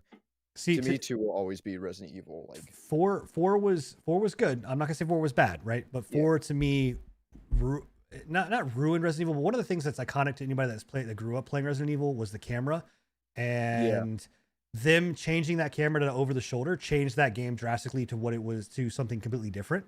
And it took a lot of fear elements out of it, and it just became a shooter game. When you would walk through a door unknowing if something was going to jump out, dude, turning those fucking cameras. Oh my god. Dude. Yeah. I mean, that's what made Resident Evil games. But like, unfortunately, like, I don't want to get too big into it, but like, I don't think they could have kept with that style of game in nowadays. I don't even know how Resident Evil is still a fucking thing nowadays. That's what. But it's a big titty goth GF vampire bitch. I just think it did need to change, but it is still sad to see it go from what it was. Yeah, but 100%. So all right, going to questions. We're gonna fire through these questions because we're like 20 minutes over time. So let me go back up here. Hold on one sec. We also started 20 minutes late, so we did. So technically we're on. All right, Scruff. Both these came from your chat. Here, well, we got one from that old fat dude, and this is more directed to you guys because you've played it more recently. That is his name, yes. How does 7 Days to Die feel these days? How do you guys think? Man. Yeah, it's really good. I remember seeing it. You'd said that when you played it, you felt like it was still clunky. It's still clunky. Like you're never gonna get rid of that clunk from 7 Days to Die just because it is a voxel based. Yeah. It's just a voxel based game. It's always going to be extremely clunky, but in my opinion, from what it was like 2 to 3 years ago to what it is now, it's made vast improvements, like huge. Graphically, they did a huge update with 1.6. Graphically and like mechanically too, like some of the physics, but like the clunkiness is still there and will be. It's not as clunky as it was maybe 2 years ago. I will say that. Like they've smoothed it out quite a bit. It's still got a little bit of jank again. Digging is weird. A lot more content, that's for sure. Yeah. No, I never played it a long time ago, and I'm just coming to it and playing it, recently. And I mean, I think the game looks fucking phenomenally. I think it looks gorgeous for what that game is. Like if you look at it, there's definitely a beauty to that game, and I don't think it feels. I don't know if clunky is the word, It just I would say more janky. it It's like feels like when there's times where like you'll run up and hit like you can find the pattern of like running up, I'm gonna hit something back up, right? But then there's times where like I run up, I go hit something, and I'm like I got hit, and I'm like what the fuck? Or like you'll see a zombie like fucking jump and scale a thing, but then can't crawl over like a fence, like.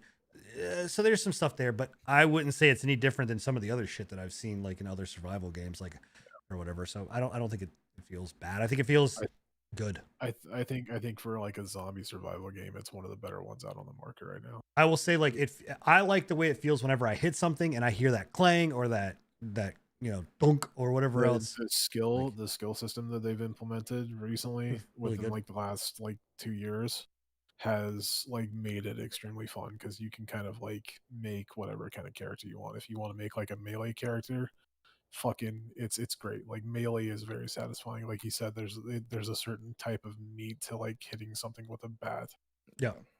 versus like they've got like I love the melee with the fist weapons because you can literally just get in there and duke the fuck out with a bunch of zombies. Yeah. It's fucking hilarious. It's Yeah, I'm fun. a fan of the spears, and I like the bows in the game too. Yeah, It's also scary. That game will punish you. it can be, Yeah. Yeah, So yeah. fucking zombie bears. and it's got mods. Like it's got full mod support. It's and the mods, some of the like total conversion mods, like Darkness Falls, and there's a couple of other ones, make the game like insanely cool. Yep. Scruff Nice Dog has a question.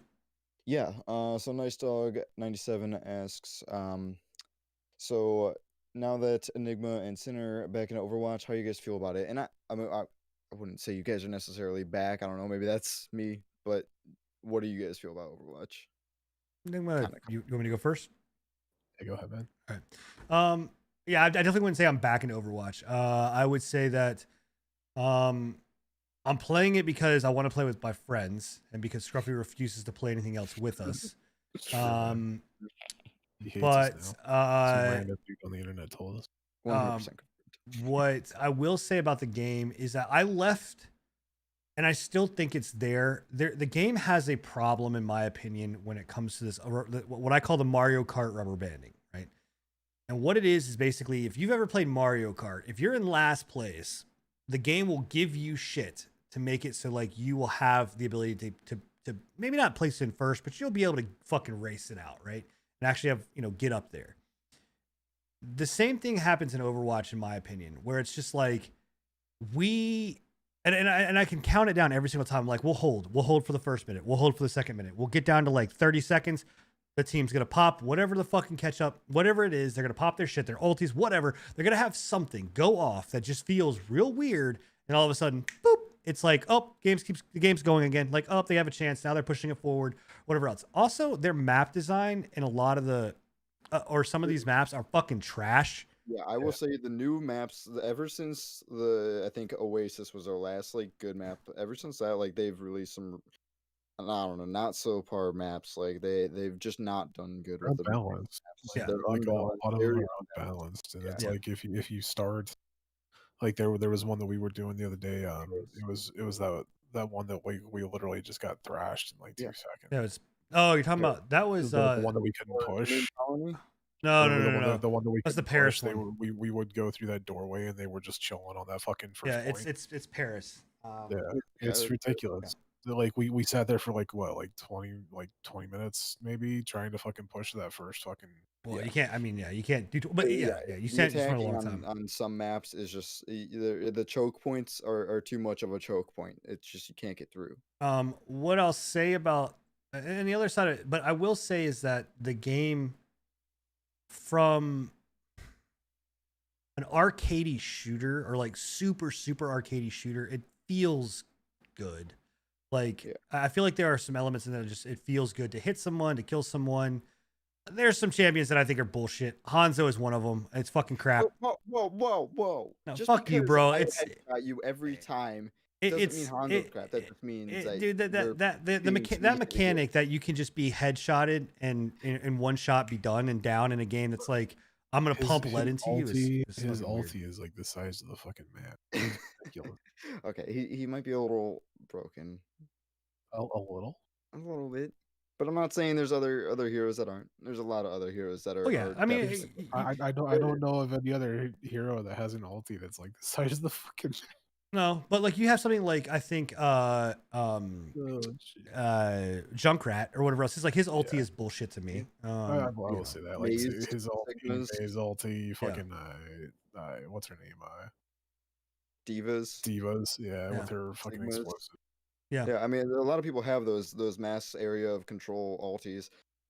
So yeah, so I mean, I don't know. I say like, and I'm actually playing it solo in ranked queue, which is probably the fucking worst thing to ever fucking do. Yeah, that too. You're playing it alone. You're solo queuing. Yeah, but I bro. don't. I actually, when it's not something that's turned me off. Like I don't mind. I would rather solo queue in that than solo queue in fucking League.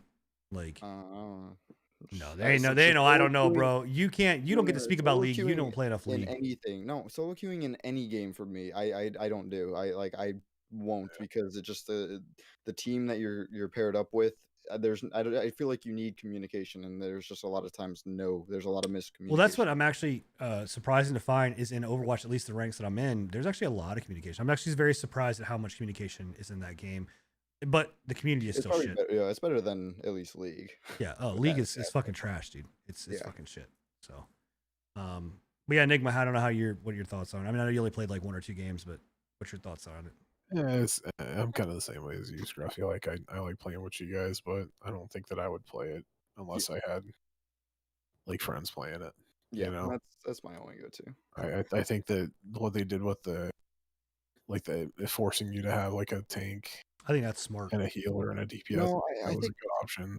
I think that's good. Yeah. Yeah, I think it's smart. And, I think they needed it, but other than that, yeah, I completely agree with you that there's certain aspects to it where I'm like, there's maps that are completely imbalanced. There's characters that are way too overpowered. Like to me, if I was going to play a game like that, if I had a choice between that style of game, I'd rather go play Valorant. I don't know. I would just because to me, like the characters are more balanced, the weapons are more balanced, or not weapons, but the actually side of that. But the maps are way more balanced. The maps, yeah. I mean, the maps, those that comes from a CS:GO standpoint of maps. Yeah, so I was about to say, I think the Valorant, it doesn't appeal to me because of the fact that they tried to go too far down the CS:GO route. Yeah, I don't know.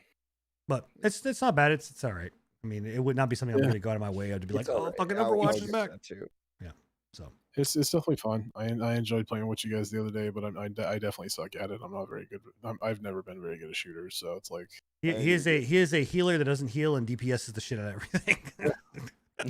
I use that more because I just gotta hold down fucking right click and it just. I'm literally as fucking Reinhardt up in the fucking shit, which I'm supposed to be, but like I'm way up in the fucking shit, and Enigma is beyond me, and I'm like, bro, you're fucking nuts, dude. You're fucking crazy. Yeah, but I get plays, bro. Yeah. No.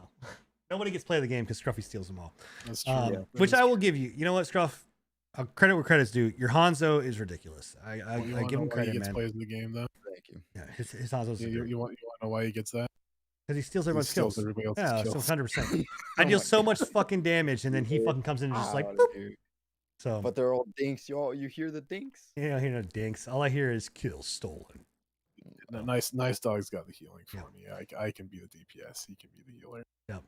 So, well, anyway, that wraps up all of our questions, guys, and girls, everybody. Thank you so much for hanging out with us. I know we started a little bit late and behind, but we had some technical issues. We got that taken care of, and obviously we were a man down.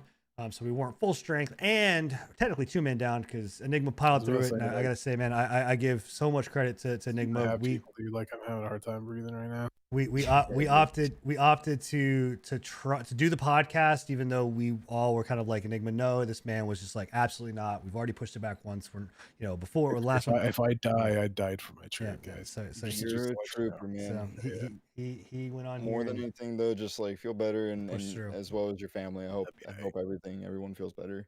But we're slowly getting better. So yeah, put all the good vibes.